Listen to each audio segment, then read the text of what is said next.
कहा गया था n cross n matrix capital A is invertible. कोई दी गई n क्रॉस n की स्क्वायर मैट्रिक्स इनवर्टिबल होगी अगर कैपिटल A को रिड्यूस किया जा सके आइडेंटिटी मैट्रिक्स In में। उल्टा अगर किसी दी गई मैट्रिक्स को आप In में रिड्यूस कर सकते हो तो वह मैट्रिक्स कंफर्मली कैसी होगी? इनवर्टिबल। यह हमको कहना है कि if A reduces in the In then A is invertible. If A is invertible then confirmly it is reduces to the In। मतलब दोनों तरफ की बातें सही। किसी ने सामने वाले ने कैपिटल A के ऊपर एक ठप्पा लगा दिया कि कैपिटल A कैसी मैट्रिक्स है? इनवर्टिबल मैट्रिक्स है। तुम अपने आप से बोल सकते हो इसका मतलब है कि कैपिटल A जिस दिन रिड्यूस होगी उस दिन क्या बन जाएगी? Identity matrix. मतलब कुछ रो ऑपरेशन लगाते हुए आप कैपिटल A को ट्रांसफॉर्म कर सकते हो इसमें आइडेंटिटी मैट्रिक्स। और अगर सामने वाले ने कह दिया कि capital A is equivalent to In, मतलब कैपिटल A पर वो ऑपरेशन लगा करके उसको आइडेंटिटी मैट्रिक्स में कन्वर्ट किया जा सकता है, तो इसका मतलब साफ सुथरा कि कैपिटल A तुरंत कैसा होगा? इनवर्टिबल होगा। यानी चूंकि दो तरफा बात है, तो अगर कोई मैट्रिक्स कैपिटल A इनवर्टिबल नहीं होगी तो ऐसे में A कभी भी In के इक्विवेलेंट भी नहीं होगा तो दोनों एक साथ। ये condition if and only if की है। इफ एंड ओनली इफ का मतलब इम्प्लाइज एंड इम्प्लाइज दैट एक होगा तो दूसरा होगा और दूसरा है तो पहला भी होगा ही होगा। यानी अगर इसको लिखा जाए सिंबॉलिक फॉर्म में तो ऐसा लिखा जाता है A is invertible implies and implies that A is equivalent to I। मतलब अगर ये होल्ड होता है तो ये कन्फर्मली होल्ड होगा और अगर ये होल्ड होता है तो दिस इंप्लाइज दिस, ये भी होल्ड होगा। यानी एक भी अगर आपने इनकार कर दिया तो दूसरा ऑटोमेटिकली क्या हो जाएगा? इनकार हो जाएगा। जबकि अगर कुछ ऐसा लिखा रहता है जैसे मान लो A is invertible,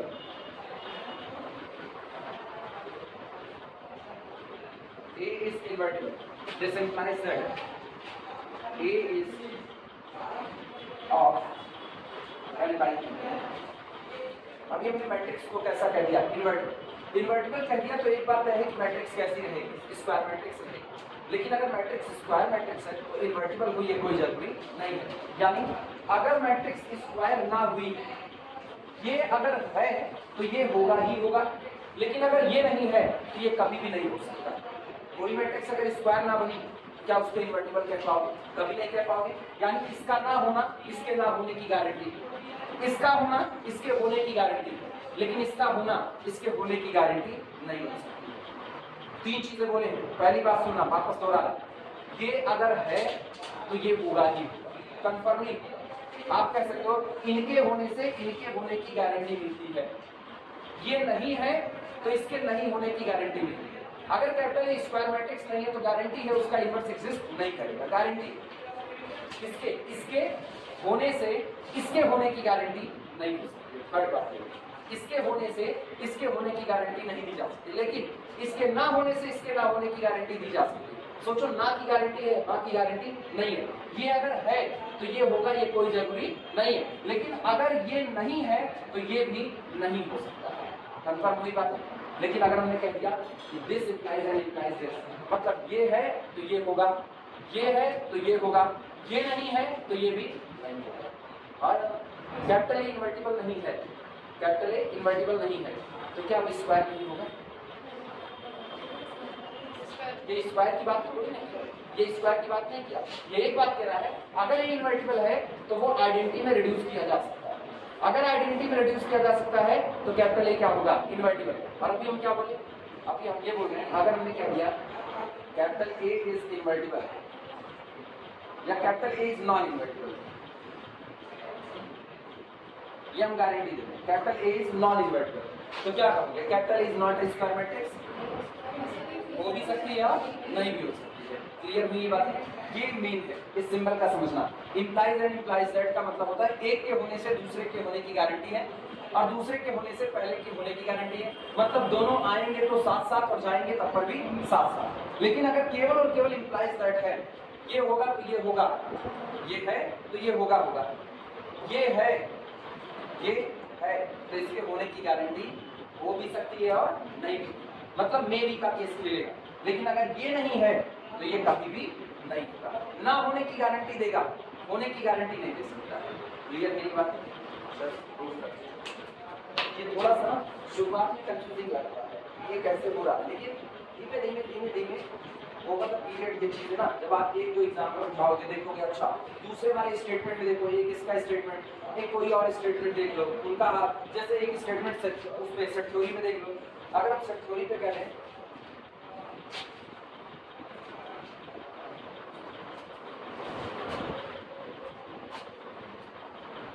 set theory में इंप्लाइज एंड इंप्लाइज दैट सुनना, जैसे हम कह दिए capital A is finite, capital A is finite, confirm है दिस इंप्लाइज दैट इसका पावर सेट भी कैसा होगा, इसका पावर सेट तो जानते हो ना, सारे सबसेट का कलेक्शन रिप्रेजेंट करते हैं P of A, power set of A भी कैसा होगा, फाइनाइट होगा, power set of A is finite. अगर पावर सेट फाइनाइट है तो मेन सेट भी कैसा रहा होगा, फाइनाइट ही रहा, दोनों तरफा बातें सही। अगर कैपिटल ए फाइनाइट है तो तुम इसके जितने भी सबसेट बनाओगे उनका सबका कलेक्शन भी कैसा आएगा, फाइनाइट ही आएगा। जैसे कैपिटल ए को हम ले लेते हैं, capital A is equal to A B और कितना हो गया सी, तो पता है इसके टोटल कितने सबसेट आएंगे, 2 टू द पावर, क्योंकि अगर आप इसका कोई भी सबसेट बनाओगे या तो उस सबसेट में एलिमेंट होगा और या तो नहीं होगा। मतलब अगर हम ए की बात करें तो सेट में या तो एक प्रेजेंट होगा और या तो एक एब्सेंट होगा, हाँ या ना। बी की अगर हम बात करें तो बी की तो या तो बी प्रेजेंट होगा और या तो बी एब्सेंट होगा। सी की बात करें तो या तो सी प्रेजेंट होगा या तो सी एब्सेंट होगा। यानी हर एलिमेंट के पास कितनी चॉइस है, 2 चॉइस, या तो तुम आ सकते हो या तो नहीं आ सकते हो, 2 चॉइस इसकी, 2 इसकी, 2 इसकी। मतलब इसको लेने के छोड़ने के आपके पास 2 तरीके, इनको लेने के छोड़ने के 2 तरीके, इनको लेने के छोड़ने के 2 तरीके। तो इसका मतलब टोटल नंबर ऑफ पॉसिबिलिटीज क्या हुई, 2 × 2 × 2, 2 दूनी 4 दूनी 8। आप 8 तरीके से टोटल ये सबसेट बना सकते हो। यानी पावर सेट ऑफ ए में कुल कितने एलिमेंट आएंगे, 8। फाइनाइट आया कि नहीं आया, क्लियर हुआ। अगर हम कहते हैं कि पावर सेट ही फाइनाइट है, पावर सेट के फाइनाइट होने से गारंटी होगी आपका मेन सेट भी क्या रहा होगा, फाइनाइट रहा होगा। क्लियर हो गई बातें। तो ये इंप्लाइज एंड इंप्लाइज दैट पर चल रहा है कि ये होगा तो ये निश्चित तौर पर होगा, और अगर ये होगा तो ये भी होगा ही निश्चित तौर पर। क्लियर हो गई बातें। इंप्लाइज एंड इंप्लाइज दैट जब आता है एक के साथ दूसरी कंडीशन को लेकर के आता है, और एक के ना होने से दूसरा भी नहीं होगा, दूसरे के ना होने से पहला भी नहीं होगा। ये चीजें समझनी पड़ेगी। चलिए आगे।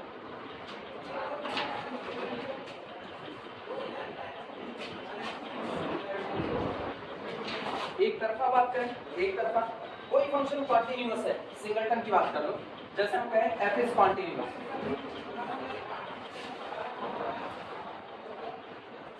और एक तरफ लिखना है f इज डिफरेंशिएबल। अभी करो f डिफरेंशिएबल है, कॉन्टिन्यूअस होगा, निश्चित तौर पर होगा, यानी this implies that f is continuous. यानी differentiability is the sufficient condition for continuity. अगर तुमने किसी फंक्शन को डिफरेंशिएबल दिखा दिया ना, तुमको उसको दुनिया के किसी पॉइंट पर कंटीन्यूअस दिखाने की नीड नहीं है। जिस डोमेन में आपने अपने फंक्शन को डिफरेंशिएबल कहा है, उस डोमेन के हर पॉइंट पर आपका फंक्शन कंटीन्यूअस तो ऑलरेडी हो चुका है। यानी ये है तो ये होगा, लेकिन कंटिन्यूटी है तो डिफरेंशिएबिलिटी हुई है कोई जरूरी नहीं है। If f is continuous, this does not implies that f is differentiable. ऐसा कोई जरूरी नहीं है, हो भी सकता है और नहीं भी। एग्जाम्पल के तौर पर सबसे फेमस प्राप्त हमारे पास हमेशा मौजूद होता है mod x। y is equal to mod x की अगर हम बात करें तो y is equal to mod x कहीं टूटता नहीं है, यहाँ से चलता हुआ आता है और ऊपर सीधे निकल जाता है, कॉन्टिन्यूअस ग्राफ है। लेकिन अगर डिफरेंशिएबिलिटी की बात करें तो सोचो ग्राफ में यहाँ पर क्या आ गई, शार्पनेस आ गई, और अगर ग्राफ में कहीं भी शार्पनेस आ गई तो ऐसा फंक्शन कभी भी डिफरेंशिएबल नहीं हो सकता। ग्राफ आपका हमेशा एकदम स्मूथ चलना चाहिए। मतलब आप कहीं पर भी, जैसे अगर हम e की पावर x की बात करें, y is equal to e to the power x, क्या यहाँ कहीं पर शार्प इवेंट आया, बहुत तीखा मुड़ा, जैसे आप एकदम जाते जाते ना अचानक से पलट जाओ, तो जब आप एकदम अचानक से पलटते हो ना, एकदम तीखा मोड़ ले रहे हो, तो उस दौरान आप डिफरेंशिएबल तो नहीं हो सकते। लेकिन अगर आप स्मूथली जा रहे हो, किसी गली की तरफ जा रहे हो, जैसे यहाँ से गए यहाँ से, और गली में यूँ शार्प मुड़ गए, तो यहाँ पर शार्प इवेंट आ गया, यानी इस पॉइंट पर आप डिफरेंशिएबल नहीं हो। लेकिन अगर आप किसी सड़क पर जा रहे हो और सड़क कुछ ऐसे चल रही है, यहाँ से जाते हो, अब ऐसे में आप हर पॉइंट पर कैसे रहोगे, डिफरेंशिएबल। जब तक शार्प इवेंट नहीं आएगा तब तक डिफरेंशिएबिलिटी डिस्टर्ब नहीं होगी। क्लियर है ये बात? इसका मतलब डिफरेंशियबिलिटी से कंटिन्यूटी की तरफ तो जाया जा सकता है, लेकिन कंटिन्यूटी से डिफरेंशियबिलिटी की तरफ नहीं आया जा सकता, ये एक तरफा रास्ता है। और जबकि ऊपर जो अभी बताया कि पावर सेट का फाइनाइट होना, तो ए का फाइनाइट होना, ए का फाइनाइट होना तो पावर सेट का, आप एक बात कहते हो दूसरी ऑलरेडी होल्ड हो जाती है। मतलब इंप्लाइज एंड इंप्लाइज दैट में इतनी बेहतर कंडीशन है, आप एक बात बोलते हो बाकी अपने आप होल्ड हो जाते हैं, बाकी आपको कहने की कोई नीड नहीं। जबकि इंप्लाइज दैट में एक कह दिया दूसरा हो गया, दूसरे से पहला होगा इसकी गारंटी नहीं है। Capital A is the square matrix, capital A is the square matrix. अब इनवर्टिबल होने के लिए स्क्वायर मैट्रिक्स का होना नेसेसरी है, जरूरी है।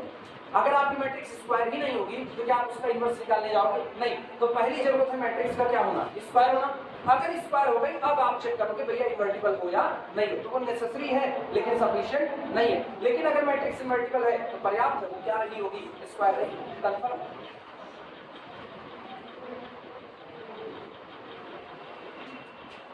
चलो एक को प्रूव करते हैं।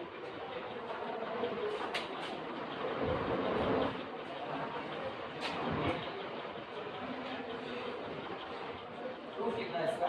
सबसे पहले नेसेसरी पार्ट,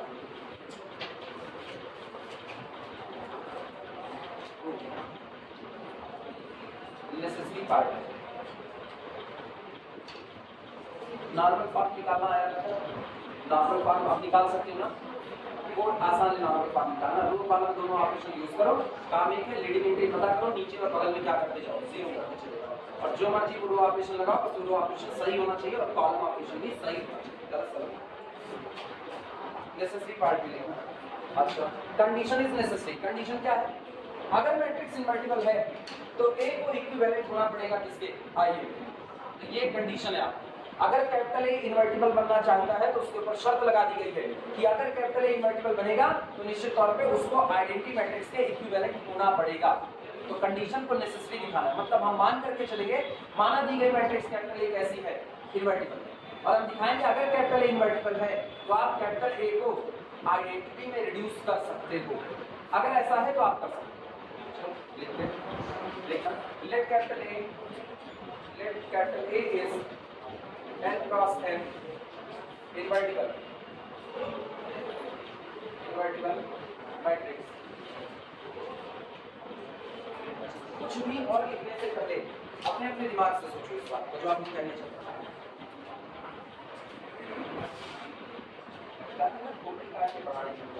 दो लाइन लिखो पसीना खतरनाक क्लास चलेगी तो छोड़ करके भाग आएंगे। मतलब सर हमारा रखा हुआ है और यहाँ पर मार्कर सब capital A11, A12, A13, so on, A1, A21, A22, A23, so on, A2, A31, लिखना मत इसको, A32, A33, so on, A3, up to so on, AN1, so on, AN2, so on, AN3, so on, ANN। हम कह रहे हैं कि matrix capital ए invertible है। अच्छा, अगर कैपिटल ए इनवर्टिबल है तो इसका मतलब है कि कैपिटल ए फुल रैंक की मैट्रिक्स होगी। फुल रैंक का मतलब है कि आपके पास जितनी रो जितने कॉलम मौजूद हैं, जितने रो जितने कॉलम मौजूद हैं, उसमें जो भी मिनिमम है रैंक उसके बराबर है। फुल रैंक होना मतलब आप कमी नहीं ला रहे। जैसे हम कहें मान लो कैपिटल ए मैट्रिक्स 3/5 की, अगर कैपिटल ए 3x5 की मैट्रिक्स है तो कितनी रैंक आ सकती है? अधिकतम 3 आ सकती है। यानी अगर कैपिटल ए की रैंक पूरी 3 आ गई तो इसको कहेंगे फुल रैंक मैट्रिक्स। 5 तो हो नहीं सकती, 4 भी नहीं हो सकती, मैक्सिमम कितनी हो सकती है? 3। वो अपनी मैक्सिमम रैंक ले ले। अगर कोई भी मैट्रिक्स अपनी मैक्सिमम रैंक को अटेंड कर लेता है तो उसका मतलब मैट्रिक्स को क्या कहा जाएगा? फुल रैंक की मैट्रिक्स कहा जाएगा। ठीक। अगर कैपिटल ए हम कह रहे हैं 8/8 की है, रो कॉलम बराबर है, मैक्सिमम कितनी रैंक हो सकती है? 8 हो सकती है। अगर rank of the matrix capital A is equal to 8 हो जाए तो इसका मतलब मैट्रिक्स फुल रैंक की कही जाएगी। क्लियर है बात? अगर हम एक और लिख रहे हैं लास्ट, अगर कैपिटल ए मान लो 8x6 की मैट्रिक्स है, 8x6 की, और मैक्सिमम रैंक कितनी जा सकती है? 6 जा सकती है। मिनिमा ही जाएगी। रैंक हमेशा याद रखना, रैंक शिफ्ट होती है किसकी तरफ? मिनिमा की तरफ ही शिफ्ट होती है। तो या तो 6 होगी या तो 6 से भी कम। और अगर rank of the matrix capital is equal to 6 हो गई तो मैट्रिक्स कैसी कही जाएगी? फुल रैंक की मैट्रिक्स। क्लियर है ये बात? अब इनवर्टिबिलिटी की बात करते हैं। मैट्रिक्स इनवर्ट होगी तो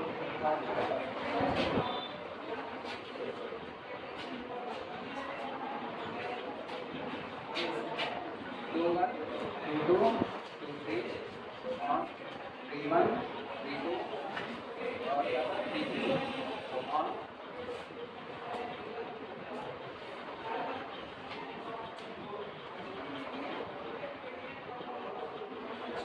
ये बताओ, जब हम कहते हैं मान लो कैपिटल ए कोई 5x3 की मैट्रिक्स है और हम ये कह रहे हैं कि rank of the matrix capital A is equal to 3 है, तो इसका क्या मतलब समझते हैं?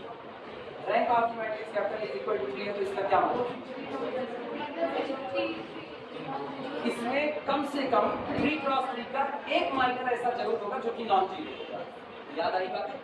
If a matrix capital A having the rank small r, it means matrix must contain at least one minor of order r which does not equal to 0। कम से कम एक minor होगा या कम से कम एक सब मैट्रिक्स ऐसी जरूर होगी जो r by r की होगी और वो r by r की सब मैट्रिक्स का डिटरमिनेंट कभी भी 0 नहीं हो सकता है। यही बात समझ आती है?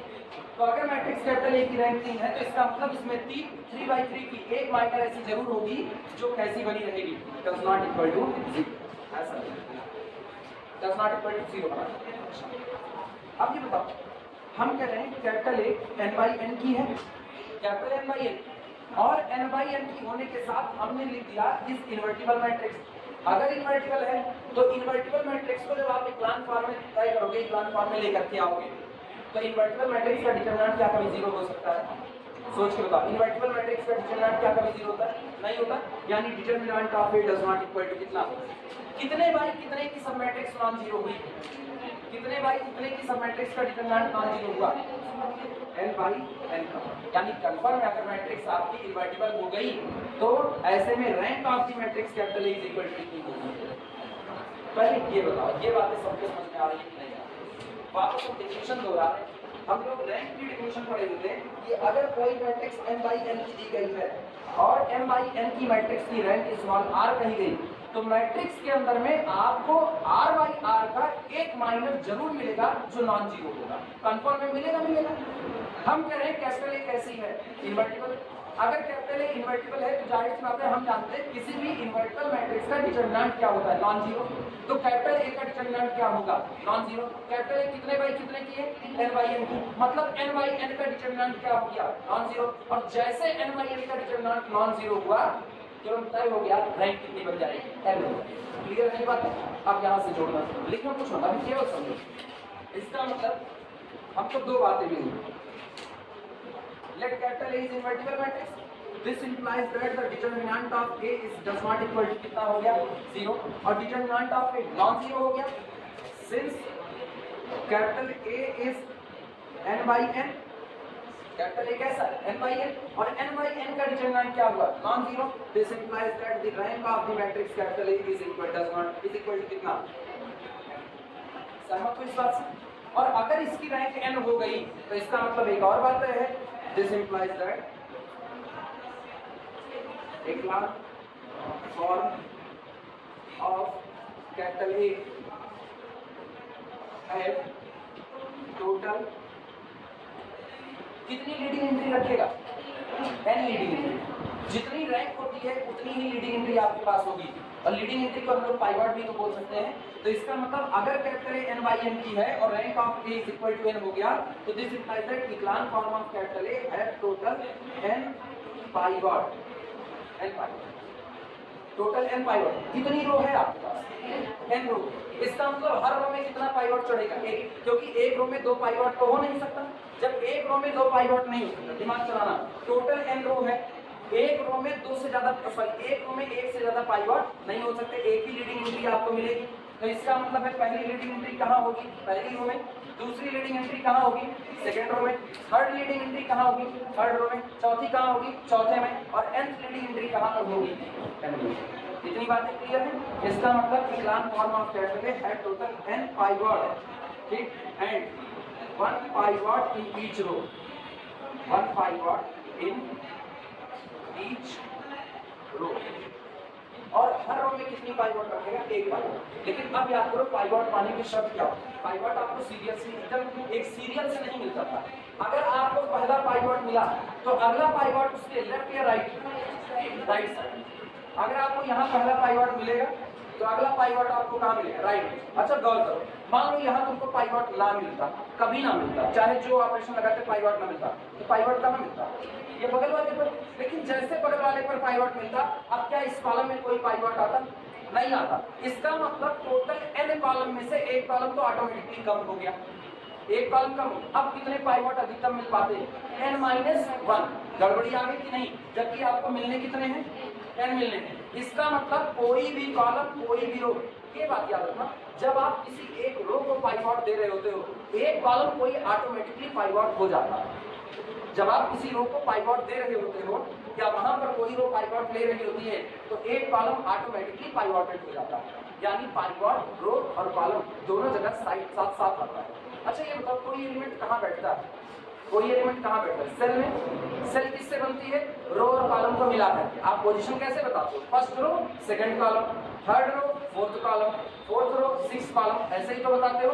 तो जब आप कहते हो कि हमने फला रो में फला एलिमेंट को लीड कर दिया, फला रो में फला एलिमेंट लीडिंग एंट्री बन गई, तो यार वो एलिमेंट तो किसी कॉलम में भी तो बैठा है। इसका मतलब जब आप रो में लीडिंग दे रहे हो तो एक कॉलम में भी तो लीडिंग आ गई कि नहीं आ गई। एग्जाम्पल के तौर पर यहाँ देखना 0 0 2 3 4, 0 0 0 3 2, 0 0 0 0 0।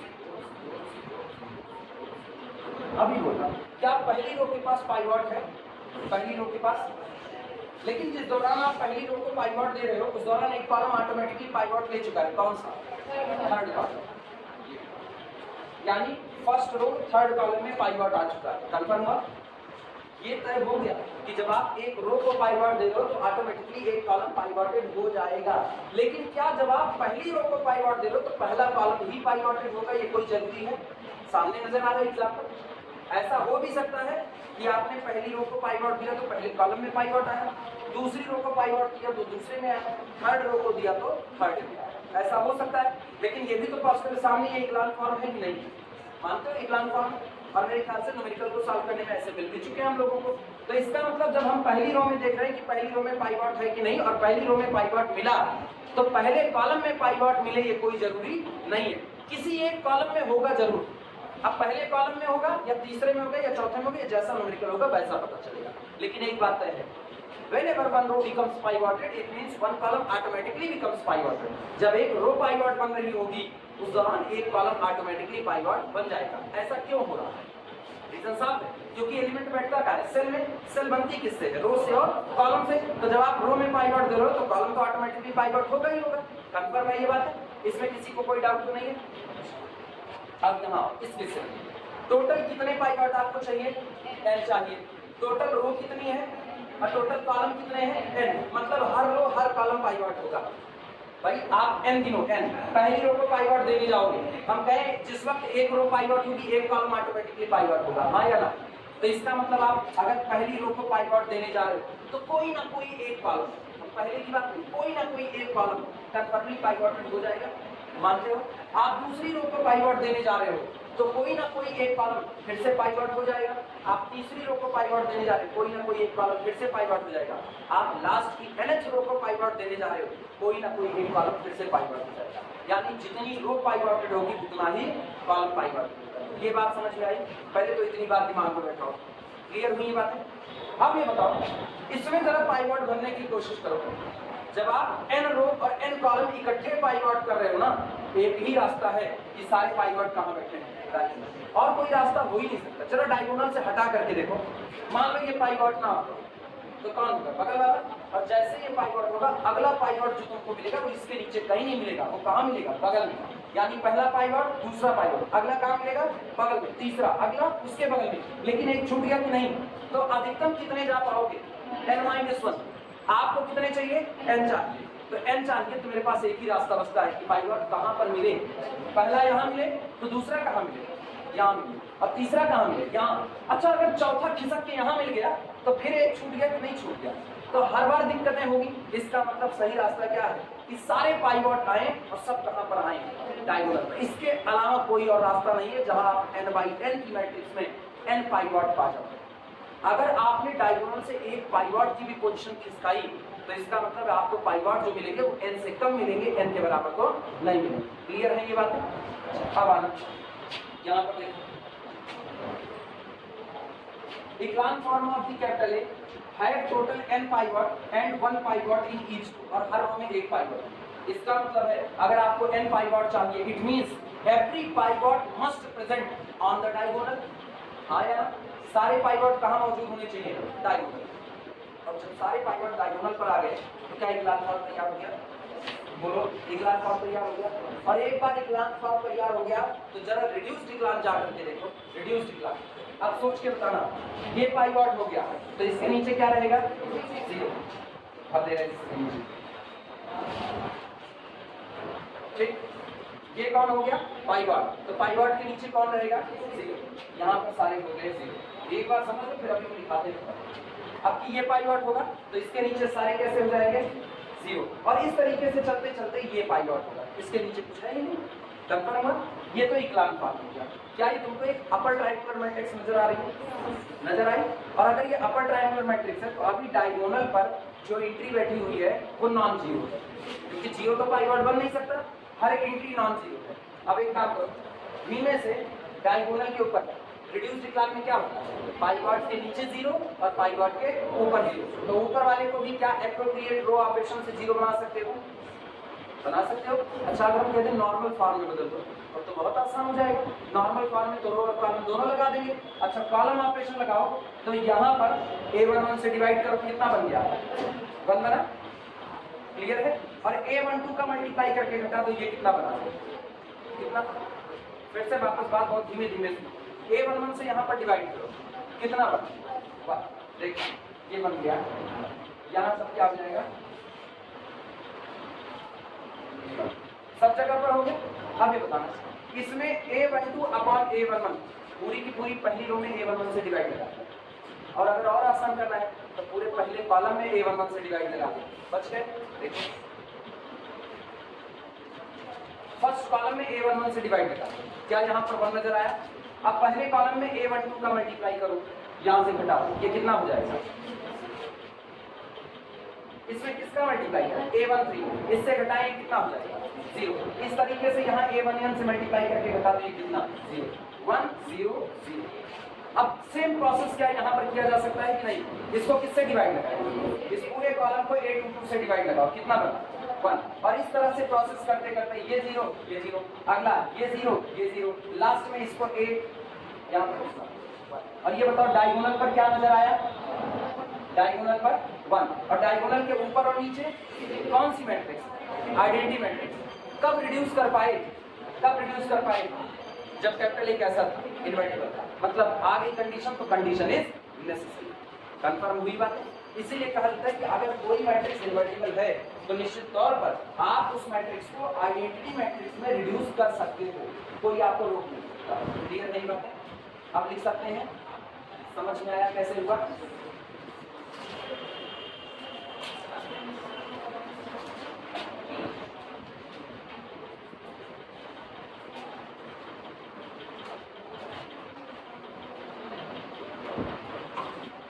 ऐसे लिख लो, ये लिख लो, इतना कोई लिखना ही पड़ेगा। ईच रो ये नोट कर लो।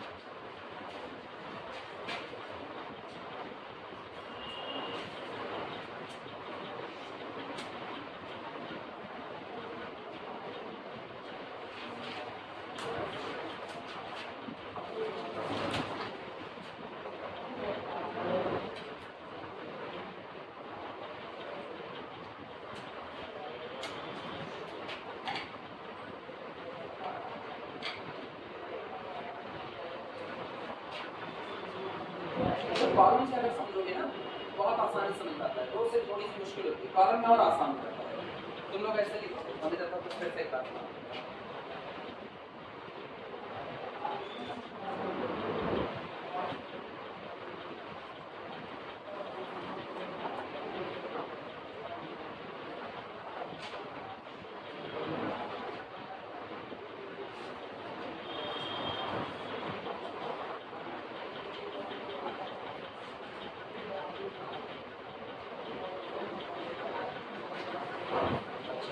ये बताओ ये भी तो कहते हैं कि चाहे रो में पाइवट गिनो चाहे किसमें गिनो कॉलम। तो अगर मैट्रिक्स की रैंक 3 है तो कितने कॉलम पाइवट चढ़ेंगे? 3। मेरे पास मैट्रिक्स की रैंक कितनी है? n, तो कितने कॉलम पाइवट होंगे? n column. इसका मतलब पहला कॉलम पाइवट रखेगा, पहला कॉलम पाइवट रखेगा तो क्या यहाँ रख सकता है? नहीं, उसकी मजबूरी, उसको कहाँ रखना पड़ेगा? यहाँ पर रखना पड़ेगा। क्लियर हुआ कि नहीं हुआ? क्योंकि अगर उसने यहाँ पाइवट रख लिया तो इसका मतलब ऊपर कौन है? 0 है। अपने को क्या करना पड़ेगा? शिफ्टिंग। क्लियर हुई ये बातें? यानी यहाँ पहला पाइवट यहाँ पर चलेगा। अच्छा, दूसरे कॉलम को भी पाइवट रखना है, ये सेकंड कॉलम, इसको पाइवट रखना है। और अगर इसको पाइवट रखना है तो इसको अपना पाइवट कहाँ रखना पड़ेगा? मजबूरी है, यहाँ तो रख नहीं सकता, क्योंकि अगर यहाँ रखा तो दिक्कत सुनो क्या है, यहाँ रखा तो पहली रो में कितने पाइवट चढ़ जाएंगे? 2। इधर ये सेकंड कॉलम, इस सेकंड कॉलम में आपको पाइवट चाहिए।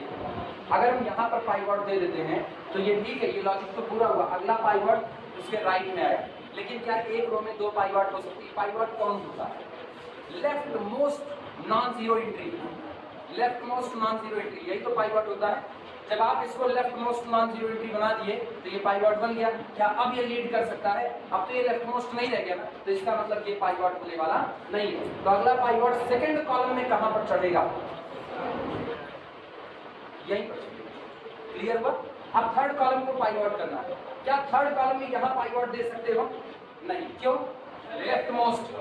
फिर से भाई, ये लेफ्ट मोस्ट बन चुका तो ये लीड तो नहीं कर पाएगा, हट गया। कि क्या इनको दे सकते हो? नहीं, लॉजिक वही है, लेफ्ट मोस्ट कौन? ये है, तो इसका मतलब ये भी नहीं होगा। तो अगला पाइवट कहाँ चलेगा? यहाँ। इसका मतलब हर बार आप एक कॉलम को पाइवट करते जा रहे हो और आपको टोटल n पाइवट चाहिए, तो इसकी एक ही कंडीशन हो सकती है कि सारे पाइवट आपको कहाँ मिलते चले जाएंगे? क्या क्लियर हुई ये बात है? इसके अलावा आपके पास कोई पॉसिबिलिटी नहीं है। अच्छा, ये बताओ ईमानदारी से, ये बात कितने लोग सोच पा रहे हो? ये बात कितने लोग सोच पा रहे हो? ना सोच पा रहे हो तो हम एग्जाम्पल उठाया ना, समझना तो मेन यही, बाकी तो सब हो पाता है। एग्जाम्पल उठाए,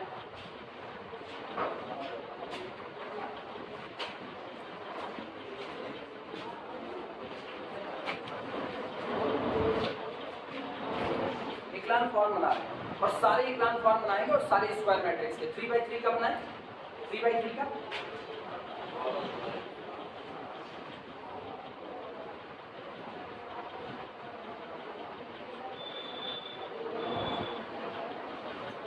क्या ये इक्लान फॉर्म है? क्या ये इक्लान फॉर्म है? ध्यान दो ना, बॉक्स का मतलब नॉन जीरो और स्टार का मतलब कुछ भी, जो भी आप चाहो वो कर सकते हो। तो इसका मतलब ये इक्लान फॉर्म को है। आओ पाइवट देने की कोशिश करो। क्या पहले कॉलम में कहीं पाइवट चढ़ पाएगा? पहले कॉलम की बात, पूरा पूरा कैसा है? अच्छा, इस दूसरे वाले कॉलम में कहीं पाइवट चढ़ेगा? कहाँ पर? तीसरे वाले कॉलम में। आप 3 कॉलम को पाइवट देने की कोशिश किए, लेकिन 3 में से केवल कितने पाइवट हो पाएगा? तो एक छूट गया कि नहीं? इसका मतलब 3x3 की मैट्रिक्स में अगर पाइवट डायगोनल पर नहीं आ रहे हैं तो उनकी संख्या लेस देन कैसी होगी? कंफर्म हुआ? अगला देखना, अब की यहाँ पर हम बॉक्स बना दे रहे हैं, यहाँ पर हम स्टार, यहाँ पर स्टार 0 0 बॉक्स 0। अभी वो पाइवट देने की कोशिश करोगे, पहला वाली जगह पर आप पाइवट दे सकते हो, लेकिन क्या आप यहाँ पाइवट दे सकते हो? तो सेकंड रो का पाइवट कहाँ चढ़ रहा है? Third column. सेकंड रो का पाइवट कहाँ चढ़ा? Third column. अब की बार कितने पाइवट आए आपके पास? 2। इसका मतलब again number of pivot less than कितना? 3 हो गया। तब एक ही रास्ता बचता है बस। अगर आपको 3 चाहिए तो एक पाइवट यहाँ मिले, स्टार स्टार, ये पाइवट हो नहीं सकते, यहाँ पाइवट होगा नहीं, ऑटोमेटिकली इक्लान फॉर्म में इसको क्या बनाएंगे? 0। तो अगला वाला पाइवट यहाँ पर और ये स्टार 0 0 और बॉक्स, पाइवट पाइवट पाइवट। यानी 3x3 की मैट्रिक्स में अगर आपको हर रो हर कॉलम को पाइवट करना है, एक ही रास्ता है, आप सारा पाइवट कहाँ चलाओ? ऑन द डायगोनल चलाओ। कोई एक पॉसिबिलिटी बताओ जहाँ आपको 3 पाइवट मिले और बिना डायगोनल पर गए भी? कोई है पॉसिबिलिटी? सोच के 4x4 नहीं, किसी में भी नहीं। आपको मिलेगा तो केवल किस पर मिलेगा? डायगोनल पर। रीजन क्या है? रीजन साफ सुथरा है, आपके पास रो की संख्या कितनी? n, कॉलम की संख्या कितनी? n। अगर तुम n रो में पाइवट देने जाओगे तो n कॉलम ऑटोमेटिकली पाइवट हो जाएंगे कि नहीं हो जाएंगे? और n रो में पाइवट दोगे, एक रो में 2 दे नहीं सकते हो, तो एक रो में कितना पाइवट चढ़ोगे, एक ही पाइवट चढ़ाओगे, और वो एक पाइवट की शुरुआत तुमको कहां से करनी पड़ेगी, आगे से। तो दूसरा वाला एक हिस्सा राइट साइड में क्या करता जाएगा, खिसकता जाएगा, और राइट साइड में एक का हिस्सा खिसकना है तो कहां बैठोगे आप, डायगोनल पर, क्योंकि जब तक आप दो हिस्सा नहीं खिसकोगे तब तक आप डायगोनल पार नहीं करोगे।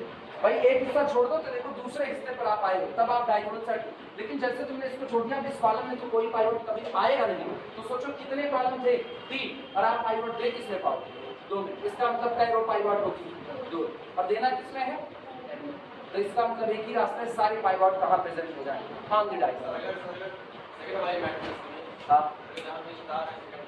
हाँ, ये स्टार मतलब कुछ भी जो तुम्हारी मर्जी भर दो, 2 भर दो, 3 भर दो, 8 भर दो, 13 भर दो, जो मर्जी, वो पाइवट नहीं बन सकता। अभी तुम कह रहे लीड कौन बता चुके हो, तो किसी टीम में कितने कैप्टन होते हैं, किसी टीम में कितने कैप्टन होते हैं, एक होता है ना। अच्छा, ये क्लास चल रही है, इस क्लास को लीड कौन कर रहा है, प्रेजेंट टाइम में हम ही तो कर रहे हैं, इसके अलावा फिर कौन करेगा, इसके अलावा कौन करेगा, शशांक, लेकिन एक बार में केवल एक ही लोग तो। अच्छा, कभी ऐसा हुआ है कि इधर हम खड़े होकर के मैथ पढ़ाएं, इधर विपिन खड़े होकर के फिजिक्स पढ़ाएं, और बीच में खड़े होकर के शशांक केमिस्ट्री पढ़ाएं, ऐसा पॉसिबल है? एक क्लास को 3 लोग तो नहीं लीड कर सकते हैं, कि कर सकते हैं, कितने लोग लीड करेंगे, एक ही लोग, एक बार में एक ही।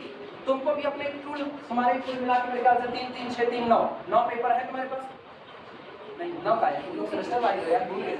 मैथ का 2, फिजिक्स का कितना 2, केमिस्ट्री का 2, वही किताब के हिसाब से बात कर रहे हैं, पहली किताब दूसरी किताब, जैसे मैथ में पहले में क्या है, मैट्रिक्स है, डिफरेंशियल इक्वेशन है, ट्रिग्नोमेट्री है, दूसरे में क्या है, 2D है और 3D है, किताब की बात कर रहे हैं। किताब कितनी है, अरे 2 2 4 6, अब तो हुई 6 किताब, एक बार में कितना पढ़ते हो, एक बार एक ही तो पढ़ते हो। अब ऐसा तो नहीं कि हम इसी समय 3D पढ़ा रहे हैं, इसी समय डिफरेंशियल इक्वेशन, मतलब इस हाथ से हम लिख रहे हैं मैट्रिक्स, इस हाथ से लिख रहे हैं डिफरेंशियल इक्वेशन, और यहाँ खोपड़ी में से एक हाथ निकल करके 3D, ऐसा तो होगा नहीं। मतलब लीड करने के लिए केवल केवल कितना, एक ही आदमी लीड कर सकता है। यही थ्योरी यहाँ पर होती है कि जब आप left most non zero entry, सोचो हम क्या है, लीड कौन करेगा, left most non zero entry, तो लेफ्ट मोस्ट एक ही कोई बन सकता है, दोनों आदमी एक साथ लेफ्ट मोस्ट नहीं बन सकते, क्योंकि एक सेल में कितनी एंट्री बन जाएगी, एक लेफ्ट मोस्ट सेल यही तो होगी, या ये कॉलम के हिसाब से टॉप मोस्ट, कॉलम के हिसाब से अगर देखोगे तो ये टॉप मोस्ट पड़ा है, लेकिन आप सोचो इसमें टॉप मोस्ट कहाँ पाओगे, इसमें जैसे तुम टॉप मोस्ट लेने गए, इसीलिए कॉलम से बताया नहीं जाता, इसीलिए कॉलम हमेशा डिस्टर्ब करेगा, कॉलम में कोई रूल नहीं कह पाओगे, क्योंकि कॉलम में टॉप मोस्ट नाम की चीज ना एकदम बेईमानी है, कुछ लोग बोल देते हैं भावना में बह करके, जैसे अभी हम बोले टॉप मोस्ट 8 पड़ा है, इसको लीड दे नहीं सकते, क्योंकि जैसे इसको देने चले बगल में कह रहा है वो हम है, इसीलिए कहा जाता है कि जब भी आप देते हो कहां से, रो से, और हमेशा कैसे देते हो, left most non zero entry becomes the leading entry of that row. आप रो को पहले डिसाइड करो, कॉलम अपने आप डिसाइड होता चला जाएगा। कहते हैं, याद करो हाइजेनबर्ग चर्चा क्या कहते गए हैं, क्या कहें हाइजेनबर्ग, 2 चीज का एक साथ निर्धारण संभव नहीं है, तो रो और कॉलम दोनों है, एक कोई पकड़, क्या पकड़, रो को पकड़ लिया, रो से निर्धारित करते चले, कॉलम अपने आप होता चला जाता है, कॉलम ऑटोमेटिकली पाइवट देता चला जाता है। अभी क्लियर हुआ? हमेशा याद करना, सिर्फ और सिर्फ क्या तलाश करेंगे, left most non zero entry, जहां भी तुम्हारा प्रैक्टिकल बाद में वीडियोस कंप्लीट करना, left most non zero entry जो आपके पास होगी वही पाइवट बन सकती है, और कोई पाइवट नहीं बन सकता। समझ में आई ये बात? चलिए लिखा जाए,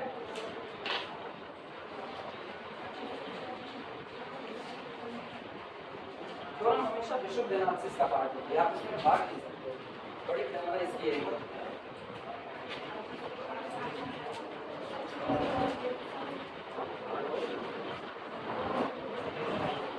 शुरुआत करते हैं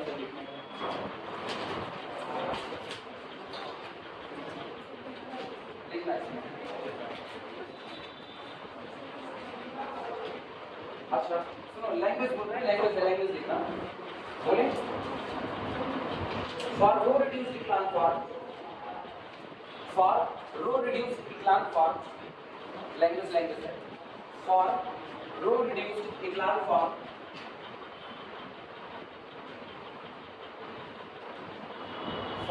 रो reduce echelon for every pivot for row reduced in echelon form, every pivot must present on the diagonal, must present on the diagonal. For row reduced echelon form, every pivot must present on diagonal. Row reduce echelon form अगर आपको चाहिए तो आपके जितने भी pivot हैं वो सब के सब कहाँ मौजूद होने चाहिए, ऑन द डायगोनल पे मौजूद होने चाहिए। ठीक, अच्छा अब जब आप रो रिड्यूस से किसी तरफ जा रहे हो, रो रिड्यूस लीजिए क्या, सॉरी रो इक्लान फॉर्म, रिड्यूस नहीं, रिड्यूस में तो आप जाएंगे ना, रिड्यूस में पाइवट को क्या बनाना पड़ेगा, वन बनाना पड़ेगा। रो इक्लान फॉर्म पर दोस्तों बोले now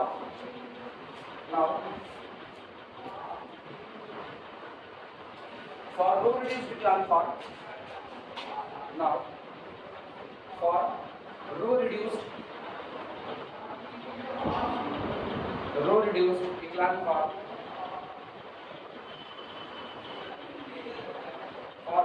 echelon form, when we make leading entry 1, when we make leading entry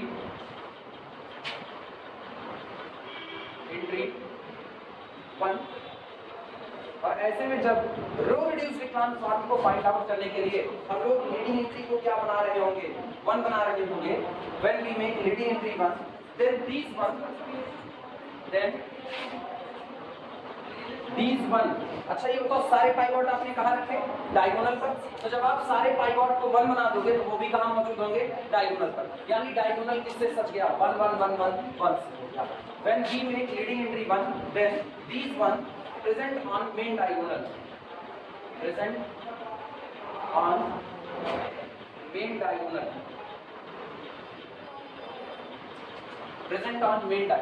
तब ये सारे के सारे 1 मौजूद होंगे कहाँ पर, मेन डायगोनल। अच्छा एक और चीज एंड करके आगे चलते हैं, जब आपको डायगोनल पर 1 1 1 मिल गया तो रो रिड्यूस्ड इक्लान फॉर्म सिर्फ डायगोनल पे 1 की बात नहीं कर रहा, उसको डायगोनल के नीचे और डायगोनल के ऊपर भी क्या चाहिए, 0 चाहिए। इसका मतलब 1 के बिलो और 1 के अबव आपको सारी चीजें क्या नजर आएंगी, 0 नजर आएंगी। एंड बिलो एंड अबव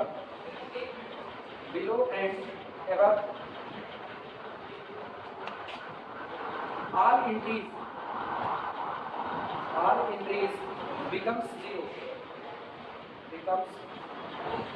0, और 1 के ऊपर और नीचे जितनी भी एंट्री है वो सारी की सारी क्या बन जाएगी, 0। अच्छा तो सारी एंट्री 0 हो गई, इसका मतलब क्या हो गया, आपको मिला क्या लास्ट में, आइडेंटिटी मिला।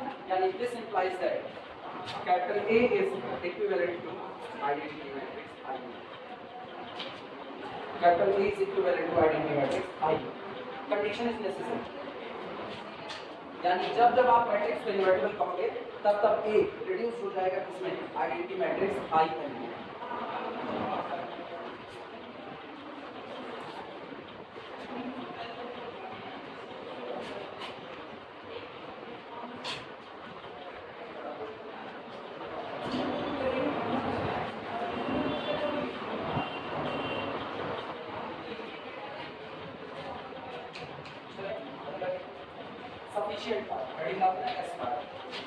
सफिशिएंट पार्ट मतलब अब हम लोग मान करके चलेंगे, माना कैपिटल ए इक्विवेलेंट है किसके, आई एन के, और हम लोग दिखाइए कैसे है कैपिटल ए की आपका इन्वर्टिबल।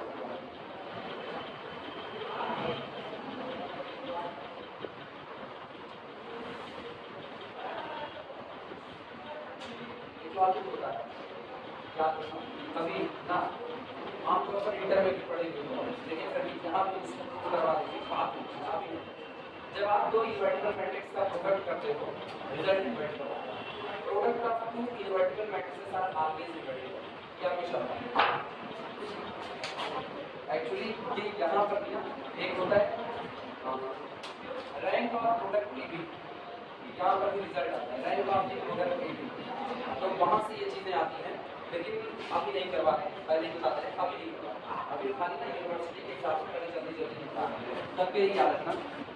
अगर आपको ये दिया जाए invertible matrix into invertible matrix always is equal to invertible, दो इन्वर्टिबल मैट्रिक्स का अगर आप प्रोडक्ट करोगे तो रिजल्ट भी क्या मिलेगा? Invertible matrix multiplied by non invertible matrix always is equal to non invertible matrix. एक मैट्रिक्स इन्वर्टिबल है, दूसरी नॉन इन्वर्टिबल है, तो प्रोडक्ट भी कैसा होगा? नॉन इन्वर्टिबल होगा। ठीक है, हम केवल स्क्वायर के केस में बात करें, नॉन स्क्वायर की बात नहीं करें। Non invertible multiplied by non invertible is equal to non invertible. अब इसको करते ही ना प्लस प्लस प्लस माइनस इससे करने की कोशिश नहीं करना, क्योंकि अगर तुमने इन्वर्टिबल को प्लस कहा, इन्वर्टिबल को प्लस कहा तो प्लस इनटू प्लस क्या नजर आएगा? प्लस। अभी तो तुम सही। इसको अगर कहा प्लस, इसको कहा माइनस, अभी तुमको मिलेगा माइनस, अभी भी तुम सही। इसको कर माइनस, इसको माइनस, तो ये कर प्लस, ये गड़बड़ हो जाएगा। ठीक है, और ये जो भी रूल लिखा गया है ये सारा रूल केवल और केवल स्क्वायर मैट्रिक्स के लिए लिखा गया, नॉन स्क्वायर के लिए कोई रूल नहीं। ठीक है, नॉन स्क्वायर का मतलब ये याद रखना, invertible multiplied by invertible is equal to again invertible, ये मैट्रिसेस